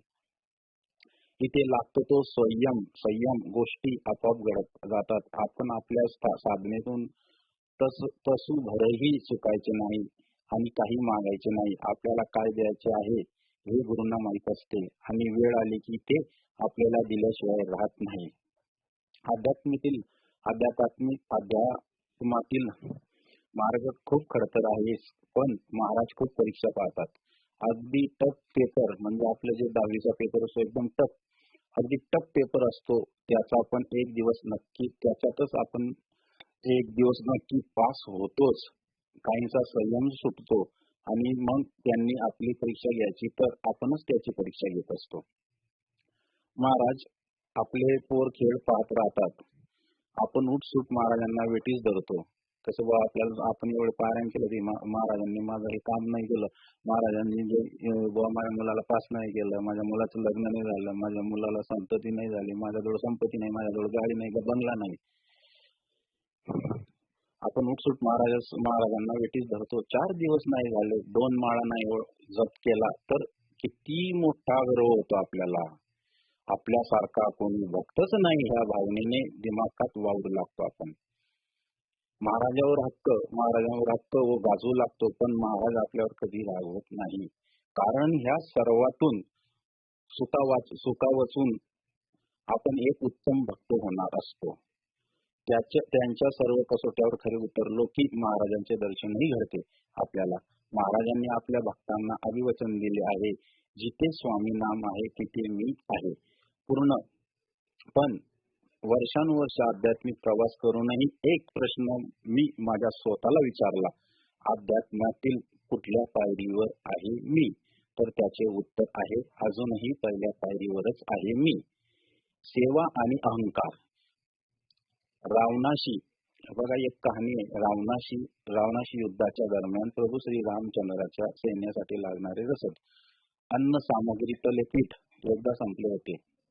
प्रभू श्रीराम हनुमंताला म्हणाले, चित्रकूट पर्वतावर जा, तिथे तुला अन्नपूर्णा माता दळणदळत असल्याचा आवाज येईल, तिच्याकडून आपल्या सैन्यासाठी पीठ घेऊन ये. हनुमंतांनी श्री रामांना विचारले, पण अन्नपूर्णा माता मला कशी ओळखता येणार? प्रभू श्रीराम म्हणाले, ओळख म्हणून ही माझी अंगठी तिला दे. आणि त्यांनी स्वतःची अंगठी हनुमंताला दिली. हनुमंत पर्वतावर पोहोचले. त्यांच्या मनात विचार आला, मी जर पीठ नेले नाही तर श्रीरामाच्या सैन्याची काय अवस्था होईल? शेवटी माझ्याशिवाय प्रभू श्री रामचंद्राचे कोणतेही काम होणे अशक्यच आहे. हनुमंताला अहंकाराने ग्रासले. एका मोठ्या गृहीतून जात्यावर दळण्याचा आवाज येत होता. त्या गृहेवर एक भली मोठी दगडाची शिळा होती. त्या गृहेसमोर जाऊन हनुमंतांनी अन्नपूर्णा मातेला हाक मारली. म्हणाले, माते, मी प्रभू श्री रामचंद्राचा सेवक हनुमंत. मला त्यांनी तुमच्याकडून सैन्यासाठी पीठ आणण्यासाठी पाठवले आहे.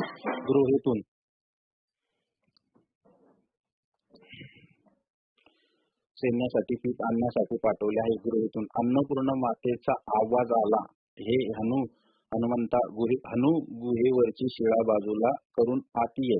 म्हणजे आपल्या अन्नपूर्णा माता हनुमंताला म्हणते, गुहेवरची शिळा बाजूला करून आत ये. हनुमंत आपल्या शेपटीने शिळा बाजूला करू लागले. शिळा काही जागचे हले ना. मग दोन्ही हाताने शिळा बाजूला करायला लागले, तरी शिळा काही तुझभरही हलली नाही. मग शरीरातील सर्व शक्ती नाशनीशी जोर लावून शिळा बाजूला करायचा प्रयत्न करू लागले. घामावून झाले हनुमंत. काही केल्याने शिळा बाजूला काही सरकतच नव्हती. हनुमंताच्या मनात विचार आला, मोठे मोठे पर्वत उचलण्याची शक्ती माझ्यात असूनही देखील हा एवढासा किंचितही दगड मला बाजूला करता आला नाही. शेवटी हार मानून हनुमंत म्हणाले, माते, हे गुहेवरची शिळा काही मला बाजूला करता येत नाही. अन्नपूर्ण मातेने विचारले, हनुमंता, तू अहंकार केलास का? तर हनुमंत म्हणाले, हो मातेला आता त्याचा पश्चाताप होत आहे. अन्नपूर्ण माता म्हणाली, तुला पश्चाताप होतो आहे ना, मग आता पुन्हा एकदा शिळा बाजूला करायचा प्रयत्न कर. अन्नपूर्ण मातेने सांगितल्याप्रमाणे हनुमंताने शिळा बाजूला करायचा प्रयत्न केला. तर काय, शिळा अलगद बाजूला सरकली. गुहेमध्ये आत गेल्यावर हनुमंतांनी अन्नपूर्ण मातेला प्रभू श्री रामचंद्रांनी दिलेली अंगठी दाखवली. अन्नपूर्णा माता म्हणाली, त्या पलीकडे तो कोपरा आहे ना, तिथे ही अंगठी टाक आणि तुला हवे तेवढे पीठ घेऊन जा. हनुमंत अंगठी ठेवायला गेले. पाहतात तर काय, तिथे अगणित अंगठ्या मुद्रांचा डोंगरच जणू खच पडला होता. हे पाहून हनुमंतांनी अन्नपूर्ण मातेला विचारले, माते, हा इथे अंगठी मुद्राचा खच कसा काय? अन्नपूर्णा माता म्हणाली, अरे हनुमंता, प्रभूंनी तुझ्यासारखे कित्येकदा माझ्याकडे अंगठी घेऊन पाठवले.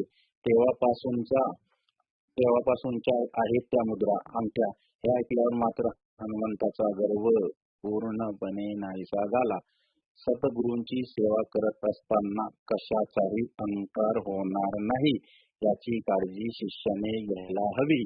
किंबहुना शिष्याच्या अंगी नम्रता यावी यासाठी सद्गुरू सेवा करण्याची संधी देतात. कारण परमेश्वराला नम्रता असलेले भक्त अतिशय प्रिय आहेत. श्री अवधूत चिंतन. श्री गुरुदेव दत्त. श्री गुरुदेव दत्त. श्री स्वामी समर्थ. आपण नेहमी भक्ती सेवा, श्रद्धा आणि निष्ठेने स्वामीची भेट होते. बाकी तर सर्व प्रयत्न व्यर्थच आहे. फक्त दोनच शब्द आहे, श्री स्वामी समर्थ. एका गोष्टीचं आपल्याला फॅशन असली, एखाद्या गोष्टीची फॅशन असली कधीच कंटाळा येत नाही. तसंच जर आपला 26 ऑक्टोबरच्या कार्यक्रमाचा महासत्संग मेळाव्याचा प्रचार प्रसार करण्याचा आणि आपल्याला ते करायचं आहे आणि आपल्याला ती फॅशन असेल तर आपल्याला कंटाळा येऊ शकत नाही. कारण स्वामी महाराज आपल्याकडून सगळ्या सेवा करून घेत असतात. जेव्हा आपण महाराजांचं काम करण्यासाठी घरातून बाहेर पडत असतो तेव्हा स्वामी महाराज आपल्या घरातले दुःख बाहेर काढत असतात. त्यामुळे दिवसातून थोडा वेळ आपण प्रचार प्रसार करावा. आपल्या व्हॉट्सअपवर करा, घरोघरी जा, पॉम्पलेट वाचा साठी नक्की द्यावा. आता फक्त एकच ध्यास, प्रत्येक घरात सेवेकरी तयार करणे. काही चुकलं असेल तर माफ करा, जे चांगलं असेल ते घ्या, जे वाईट असेल ते मला द्या. श्री स्वामी समर्थ. तर एक माझं म्हणणं होतं की मी एक आपल्या सुहासिनी ताईंनी सुंदर मार्गदर्शन दिलं, त्याच्यावर एक 2 शब्दाचे गीत म्हणू का? तुमचे सर्वांची आदेश असला तर नाही, तसं नाही. श्री स्वामी समर्थ. स्वामी समर्थ. स्वामी समर्थ दादा. आवाज येतोय ताई? हा, येतोय दादा. येतोय का? होय होय घेऊ का? होय दादा, घ्या की.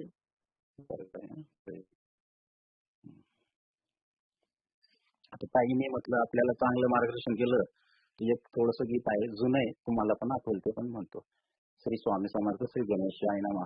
केशवा माधवा तुझ्या नामात रे गोडवा, तुझ्या नामात रे गोडवा. केशवा माधवा तुझ्या नामात रे गोडवा, तुझ्या नामात रे गोडवा. तुझ्या सारखा तूच देवा, तुला कुणाचा नाही हेवा, तुला का तूच हेवा, तुला कुणाचा नाही वेवा. वेळोवेळी संकटातुनी तारीशी मानवा, केशवा माधवा, तुझ्या नामात रे गोडवा, तुझ्या नामात रे गोडवा. वेडाहुनी भक्तीसाठी गोपगड्यासह यमुना काठी, वेडाहुनी भक्तीसाठी गोपगड्यासह यमुना काठी. नंदा घरच्या गाई हाकशी गोकुळी यादवा, केशवा माधवा, तुझ्या नामात रे गोडवा, तुझ्या नामात रे गोडवा. वीर धनुर्धर पार्थासाठी चक्र सुदर्शन घेऊन हाती, वीर धनुर्धर पार्थासाठी चक्र सुदर्शन घेऊन हाती. रथ हाकुनिया पांडवाचा, रथ हाकुनिया पांडवाचा, पळविशी कौरवा, केशवा माधवा, तुझ्या नामात रे गोडवा, तुझ्या नामात रे गोडवा. केशवा माधवा, तुझ्या नामात रे गोडवा, तुझ्या नामात रे गोडवा. श्री कृष्णार्पणमस्तु. श्रीपाद श्री वल्लभ महाराज चरणार्पणमस्तु. स्वामी समर्थ महाराज चरणार्पणमस्तु. श्री स्वामी समर्थ. धन्यवाद ताई दादा.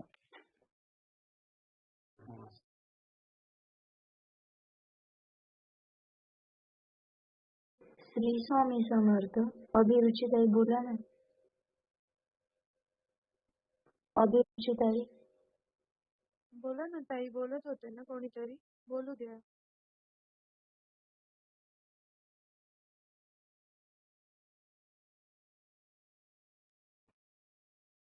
अनुभव सत्र घ्या नाही तर.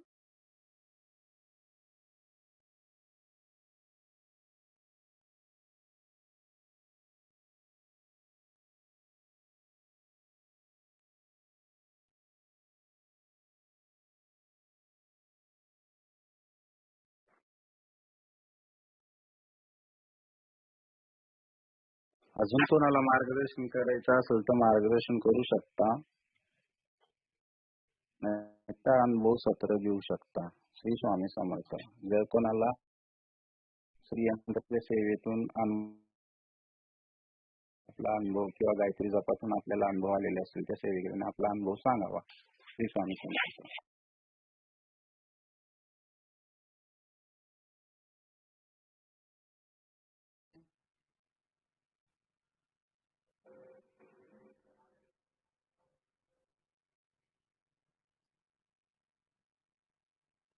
श्री स्वामी समर्थ.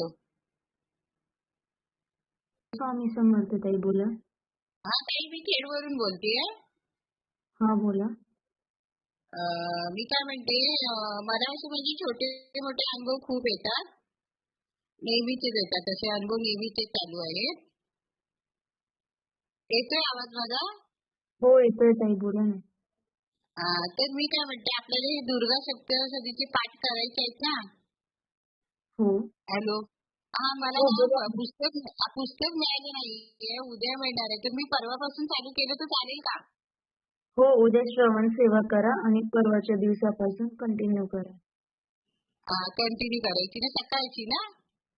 हो, सायंकाळी 4 वाजता होणार भैरव चंडी पाठ. हा, मी बघेन, मेसेज बघेन. ठीक आहे. स्वामी समर्थ. श्री स्वामी समर्थ ताई, एवढंच विचारायचं होतं. हो, श्री स्वामी समर्थ ताई. हा.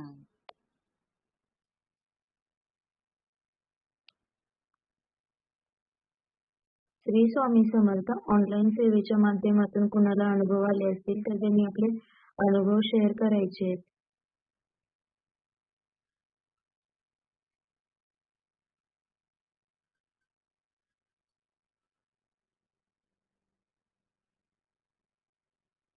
श्री स्वामी समर्थ. मध्ये जो सर्कल दिसतोय त्याला टच करायचंय. तुम्हाला अलो करण्यात येईल.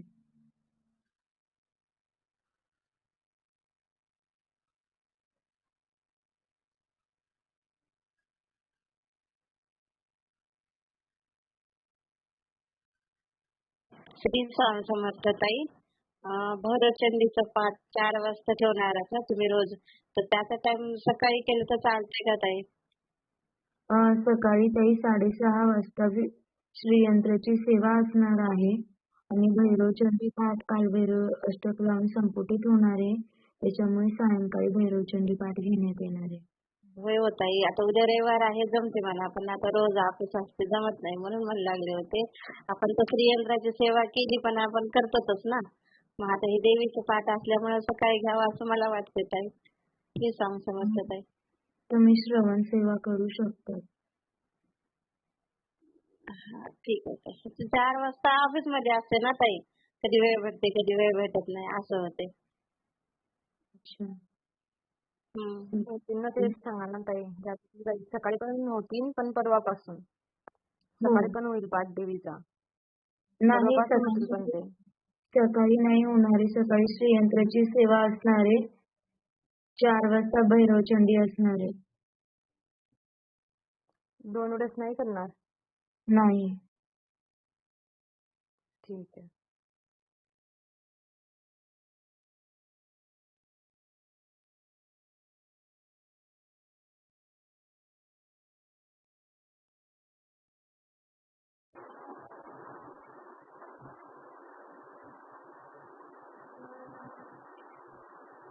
श्री स्वामी समर्थ.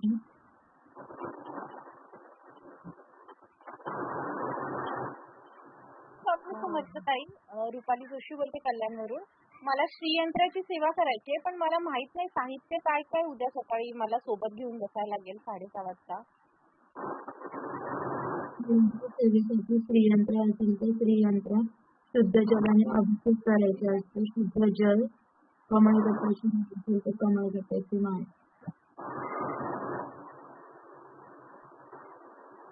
धन्यवाद ताई. श्री स्वामी समर्थ. हो, श्री स्वामी समर्थ ताई. श्री स्वामी समर्थ. श्री स्वामी समर्थ बोला. श्री स्वामी समर्थ ताई.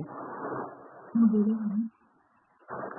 आमच्या इमारतीच्या आवारात एक स्वयंभू भवानी मातेचं मंदिर आहे. तर आता तिथे एक देवी बसणार आहे, घटस्थापना होणार आहे. तर तिथे दर्शनाला गेलं तर चालेल का?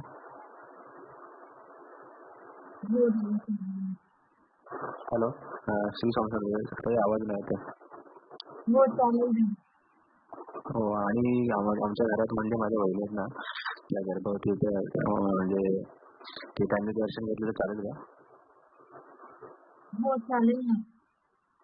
ओके, ठीक आहे, धन्यवाद.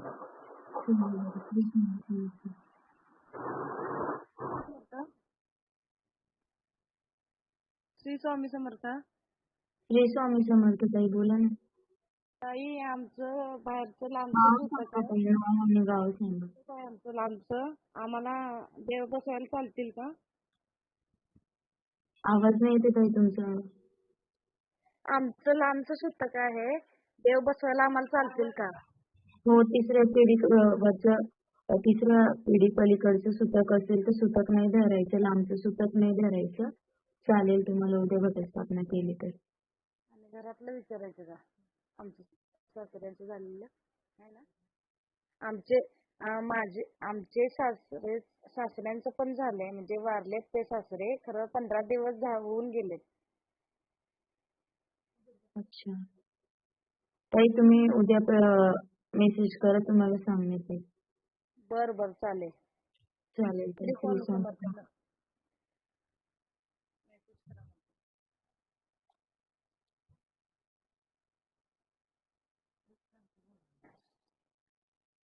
श्री स्वामी समर्थ ताई. श्री स्वामी समर्थ दादा बोला. ताई असं मला एक असा अनुभव आला की आता एक गेल्या 2-3 मीटिंग म्हणजे ऐकलं मी थोडं म्हणजे लिंक वरती आलेल्या. तर मी नवीनच सेवेकरी आहे.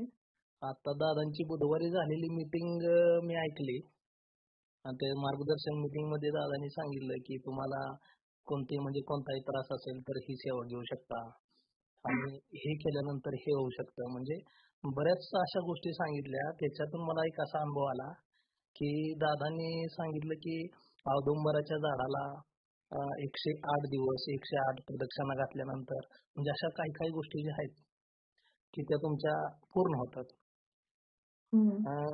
तर मी विचार करत होतो आता औदुंबराचं झाड आपल्या इथं तर जवळ कुठं नाहीये. कोणाच्या दारात जाऊन असं प्रदक्षिणा वगैरे घालायच्या. तर विचार करत होतो म्हटलं ठीक आहे चला बघू परत काय असेल ते. आणि आपलं मनापासून सर्व मीटिंग वगैरे ऐकली आणि आमच्या घराच्या समोरच एक नारळाचं झाड होतं. तर ते झाड ते वाळून गेलं होतं म्हणताना आता थोड्या दिवसापूर्वी ते झाड काढून टाकलं होतं. तर ते झाड काढल्यामुळे मग बराच दिवस असा विचार करत होतो तिथं कोणतं तरी एक झाड आणून लावायचं. पण हेच कळत नव्हतं कोणतं झाड आणायचं. तर आता हे आपल्या मीटिंग ऐकली बुधवारी संध्याकाळी दादांची आणि असं संध्याकाळी तर विचार करतोय आणि सकाळी तर उठून बघतोय तर असं एक छोटंसं रोपटं एक 3 पानावरती औदुंबराचं झाड तिथं उगवलं दिसलं. घरच्यांना तर हो ना मग घरच्यांना तर एवढा आनंद झाला की स्वतः म्हणजे आपण ह्या भक्तीत शिरल्यामुळे स्वामींची भक्ती करायला लागल्यापासून असं वाटायला लागलं की जे काय म्हणजे मनात विचार करतोय एकदमच झाड प्रकट झालं म्हणजे दत्तगुरु प्रकट झाल्यासारखं एवढा आनंद झाला की पहिलाच छोटासा एक अनुभव आला. मस्त वाटलं. खूप छान दादा. अजून स्वामी सेवा करा. अजून अनुभव येतील आणि 26 ऑक्टोबरच्या मेळाव्याला पण या. ठीक आहे ठीक आहे ताई ठीक आहे. श्री स्वामी समर्थ. श्री स्वामी समर्थ. श्री स्वामी समर्थ ताई. ते औदुंबराच्या झाडाला 108 प्रदक्षिणा घालायच्या. एकाच झाडाला घालायच्या की समजा गावी वगैरे गेलं तर तिकडं दुसऱ्या झाडाला घातल्या गावी गेल्यावरती तर चालेल का? हो चालेल ना ताई. तेच विचारायचं होतं. श्री स्वामी समर्थ. श्री स्वामी समर्थ. श्री स्वामी समर्थ ताई. श्री स्वामी समर्थ ताई बोला ना. मी आपलं जे पितृपंधरवडा सुरू व्हायच्या अगोदर नोकरीसाठी कवड्यांची सेवा सुरू केलेली आणि मी त्याच्यामध्ये जे म्हणजे कवड्यांची पूजा वगैरे केली सगळं जे करायचं होतं ते. पण नंतर पितृपंधरवडा सुरू झाला आणि मग ते जे श्री सुक्त म्हणायचं होतं ते बंद झालं म्हणजे बंद केलं कारण ते मग मी परत म्हणू शकते का डायरेक्ट श्री सुक्त म्हणायला सुरू करू शकते का 16 वेळा? हो हो. पूजा न करता? नाही पूजा करून चालू करा. म्हणजे पहिल्यापासून पूजा करावी लागेल का की धुण्यापासून वगैरे अगदी कपडे धुण्यापासून वगैरे करावं लागेल का? आधी तुम्ही किती दिवस सेवा केली आहे त्याच्यावरती? 2 दिवस केली फक्त. अच्छा तर मग पितृपक्षामध्ये तुम्ही कंटिन्यू करायला पाहिजे होती ताई सेवा. हा ती नाही केली फक्त मी एकदा म्हणू होते ते सुक्त नंतर मग मी बंद केलं. ऑडियन्सला मेसेज करा की तुम्हाला श्री स्वामी समर्थ. ताई महाराजांना माफी मागा 21 वेळा नाक घासणे करून आणि मंगळवार किंवा शुक्रवार पासून स्टार्ट करा काही प्रॉब्लेम नाहीये. श्री स्वामी समर्थ. ओके ताई श्री स्वामी समर्थ. अजून मला एक विचारायचं होतं मी ताई मेसेज करा उद्या मेसेज करा उत्तर मिळून जाईल तुम्हाला. श्री स्वामी समर्थ. श्री स्वामी समर्थ. श्री स्वामी समर्थ ताई. ऍडमिनने अलो करा ना खूप जणांचे हात वरती आहे.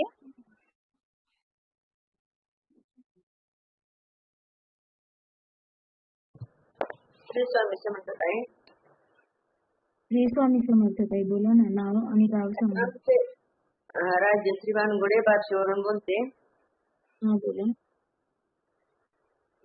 म्हणजे आता त्या दादांचं ऐकलं ना त्या उंबराच्या झाडाचे आमचे तर पण आले साईडला 2 पानावरते झाड जरा एक तास प्रदर्शन का तिथे चालू का दुसऱ्याकडे लावून घालायचं. ताई ते झाड चांगल्या ठिकाणी असेल तर तिथेच वाढू द्या. आणि त्याची हा. मोठं होईल का, त्याची पूजा करा रोज. म्हणजे चांगल्या ठिकाणी आहे पण भिंतीला चिटकून आहे. मग दुसऱ्या ठिकाणी तुम्हाला लावू वाटत असेल तर दुसऱ्या ठिकाणी लावा. आणि दुसऱ्या ठिकाणी जावं तर तिथं भिंतीला चिटकून आहे ना. हो, दुसऱ्या ठिकाणी लावा ताई रोज. दादाची दिवशी मीटिंग ऐकलं त्यावेळेस रोज बोला एक तास चालेल ना घरात. हं.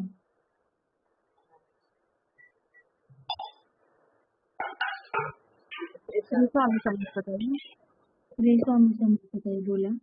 ताई मी सोनल यादव बोलते. आता सध्याला मुंबईत आहे ना, तर गावी सासूबाई उपवास पकडतात, घट वगैरे तिथंच ठेवतात आणि मी आता 9 दिवस उपवास पकडणार आहे. तर माझ्या आता म्हणजे छोटासा देव्हारा आहे, तर त्या देव्हाऱ्यात लक्ष्मीची मूर्ती आणि भवानी मातेची पण मूर्ती घेतली मी. तर त्यांना म्हणजे उद्यापासून आंघोळ घालून पूजा केली तर चालेल ना? गावी घट असतात. ताई तुम्ही पण घटस्थापना केली तरी चालेल. उद्या ऍडमिनला मेसेज करून विचारा. चालेल. श्री स्वामी समर्थ. कोणी प्रश्न विचारू नका, फक्त अनुभव सांगा.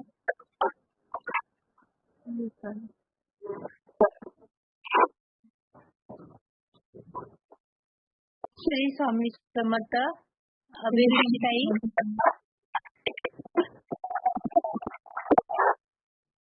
अनुभव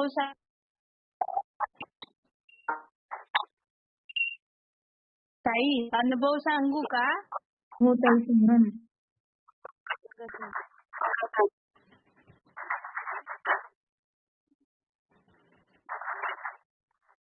ताई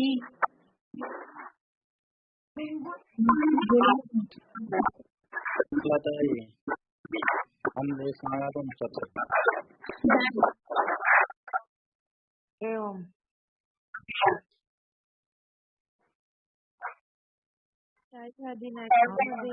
तुम्ही पहिले रेंज मध्ये या.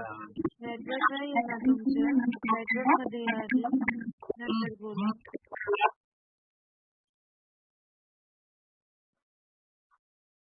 श्री स्वामी समर्थ.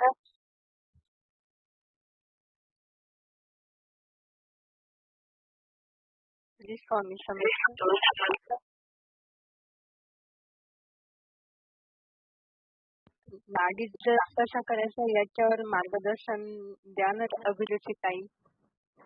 नाही माहिती कसं करायचं.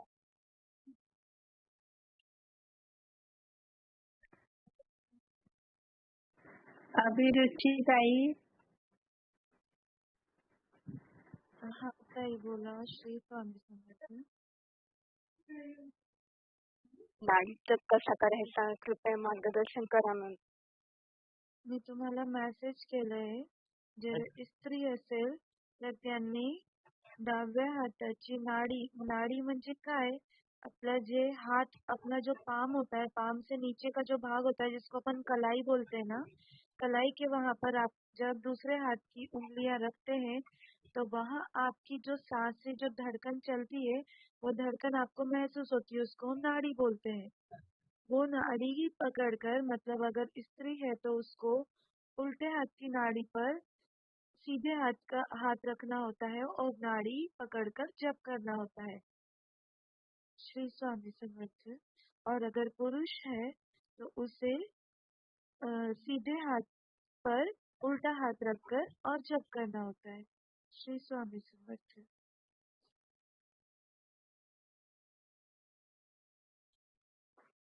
समझा क्या ताई? हाँ दीदी, यानी काउंट नहीं करना है ना, बस जपते रहना है ना. काउंट कर सकते हैं, बट अगर दादा ने कैसा दिया है आपको सेवा, उस पर डिपेंड करता है. अगर आपको सेवा वैसे दी है तो 5-5 मिनट जप सकते हैं. मानसिक जप कितना भी कर सकते हैं, कोई प्रॉब्लम नहीं. श्री स्वामी समर्थ ताई, धन्यवाद.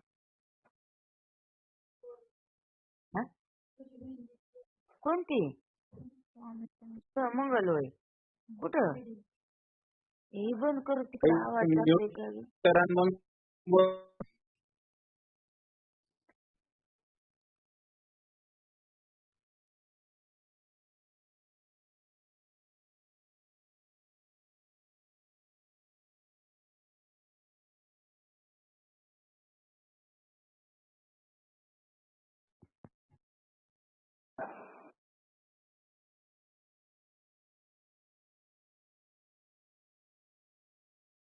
स्वामी समर्थ.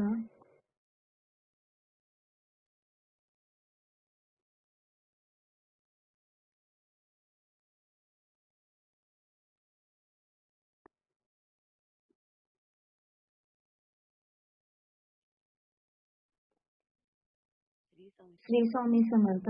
कोणाला अनुभव आले असतील तर अनुभव सांगायचे आहेत.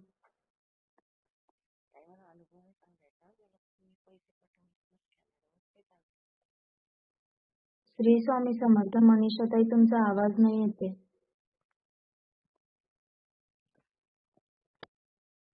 हॅलो ताई.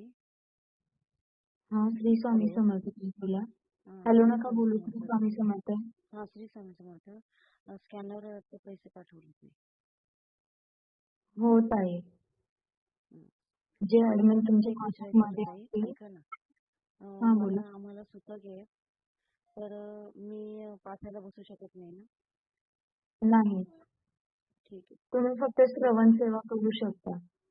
ऐकू शकता. हो श्री स्वामी समर्थ ताई.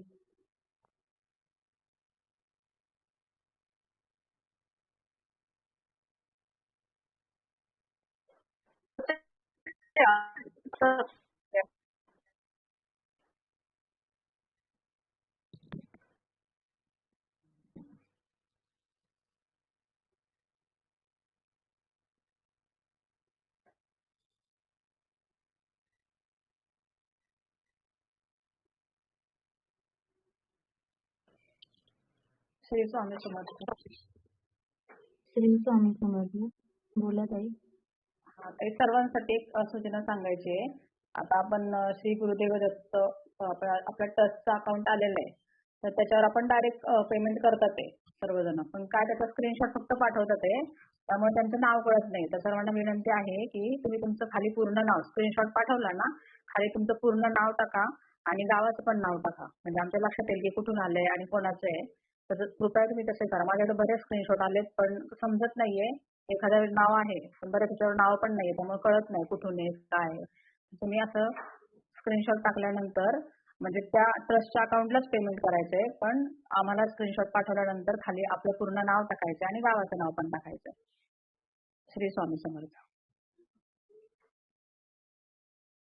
स्वामी समर्थ. एका ऍडमिनला पाठवलेलं स्क्रीनशॉट परत डबल दुसऱ्या ऍडमिनला पाठवायचा नाही. श्री स्वामी समर्थ.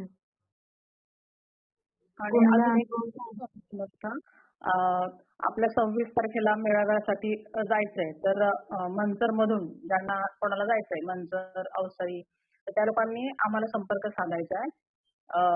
अरुणा गांजाळे बोलते मी. सुषमा दोंडकर एक दुसऱ्या आपल्या ऍडमिन इकडच्या वंदना गावडेताई.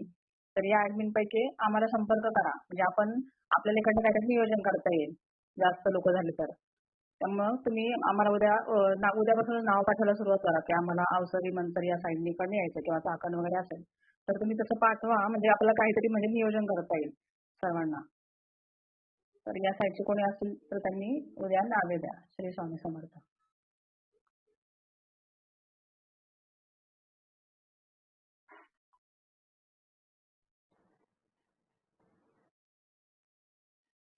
श्री स्वामी समर्थ. कोणाला अनुभव सांगायचे आहेत का?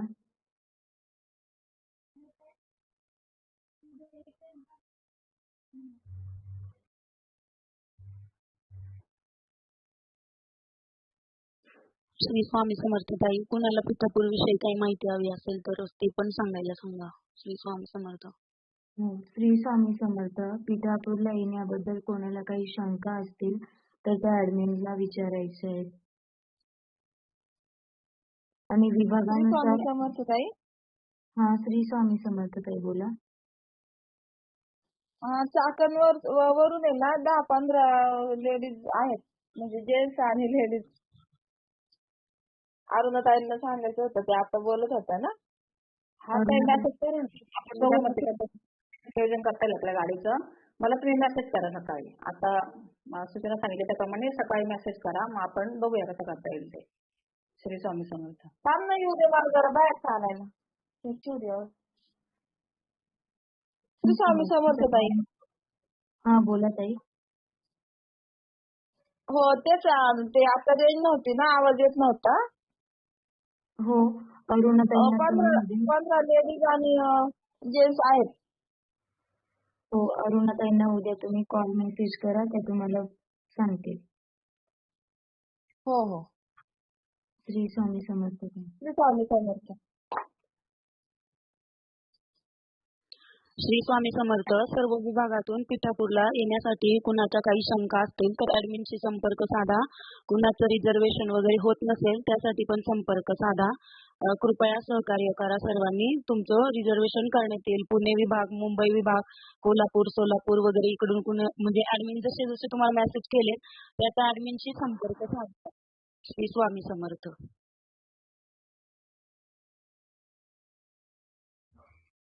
मी समर्थ. प्रार्थना घ्या जागृतीताई. हो ताई. श्री स्वामी समर्थ. सर्वांना एक सूचना आहे. ऍडमिन्सला आपल्या ग्रुपमध्ये जे ऍडमिन्स आहेत ते सर्व ऍडमिन्स जॉबला आहेत. तरी सेवेकरींना एक विनंती आहे, सारखे मेसेज आणि कॉल्स नका करत जाऊ. ज्यावेळेस तुमचे मेसेज बघतील त्यावेळेस तुम्हाला रिप्लाय करण्यात येईल. सारखे मेसेज आणि कॉल्स नका करत जाऊ, ही सर्वांना विनंती आहे. श्री स्वामी समर्थ. उद्यापासून श्रीयंत्र सेवा ही सकाळी 6:30 वाजता असणार आहे. तर सर्वांनी जास्तीत जास्त संख्येने सकाळी श्रीयंत्र सेवेत सहभाग घ्यायचा आहे. आणि दुपारी 4 वाजता भैरवचंडी पाठ होणार आहे. भैरवचंडी पाठ म्हणजे दुर्गा सप्तशती पाठाला जेथे उवाच येते तिथे संपुटित कालभैरवाष्टक होणार आहे. तरी सर्वांनी जास्तीत जास्त संख्येने कालभैरवाष्टक भैरवचंडी पाठात सहभाग घ्यायचा आहे. श्री स्वामी समर्थ. आणि 26 ऑक्टोबरला पुणे येथे वाघेश्वर मंगल कार्यालय येथे आपला महासत्संग सोहळा आहे. तरी सर्वांनी जास्तीत जास्त संख्येने उपस्थित राहायचं आहे. आणि येताना नवीन सेवेकरी मित्र परिवारातील सर्वांना घेऊन यायचं आहे. श्री स्वामी समर्थ. प्रार्थना घेते. गुरुर्ब्रह्मा गुरुर्विष्णू गुरुर्देव महेश्वरा गुरु साक्षात परब्रह्म तस्मै श्री गुरुवे नमः. श्री स्वामी समर्थ महाराज की जय. श्री गुरुदेव दत्त. दिगंबरा दिगंबरा श्रीपाद वल्लभ दिगंबरा दिगंबरा दिगंबरा श्रीपाद वल्लभ दिगंबरा दिगंबरा दिगंबरा श्रीपाद वल्लभ दिगंबरा. झालेली सर्व सेवा श्री स्वामी चरणार्पणमस्तु. श्री गुरुदेव दत्त चरणार्पणमस्तु. श्रीपाद श्री वल्लभ अर्पणमस्तु. श्री स्वामी समर्थ.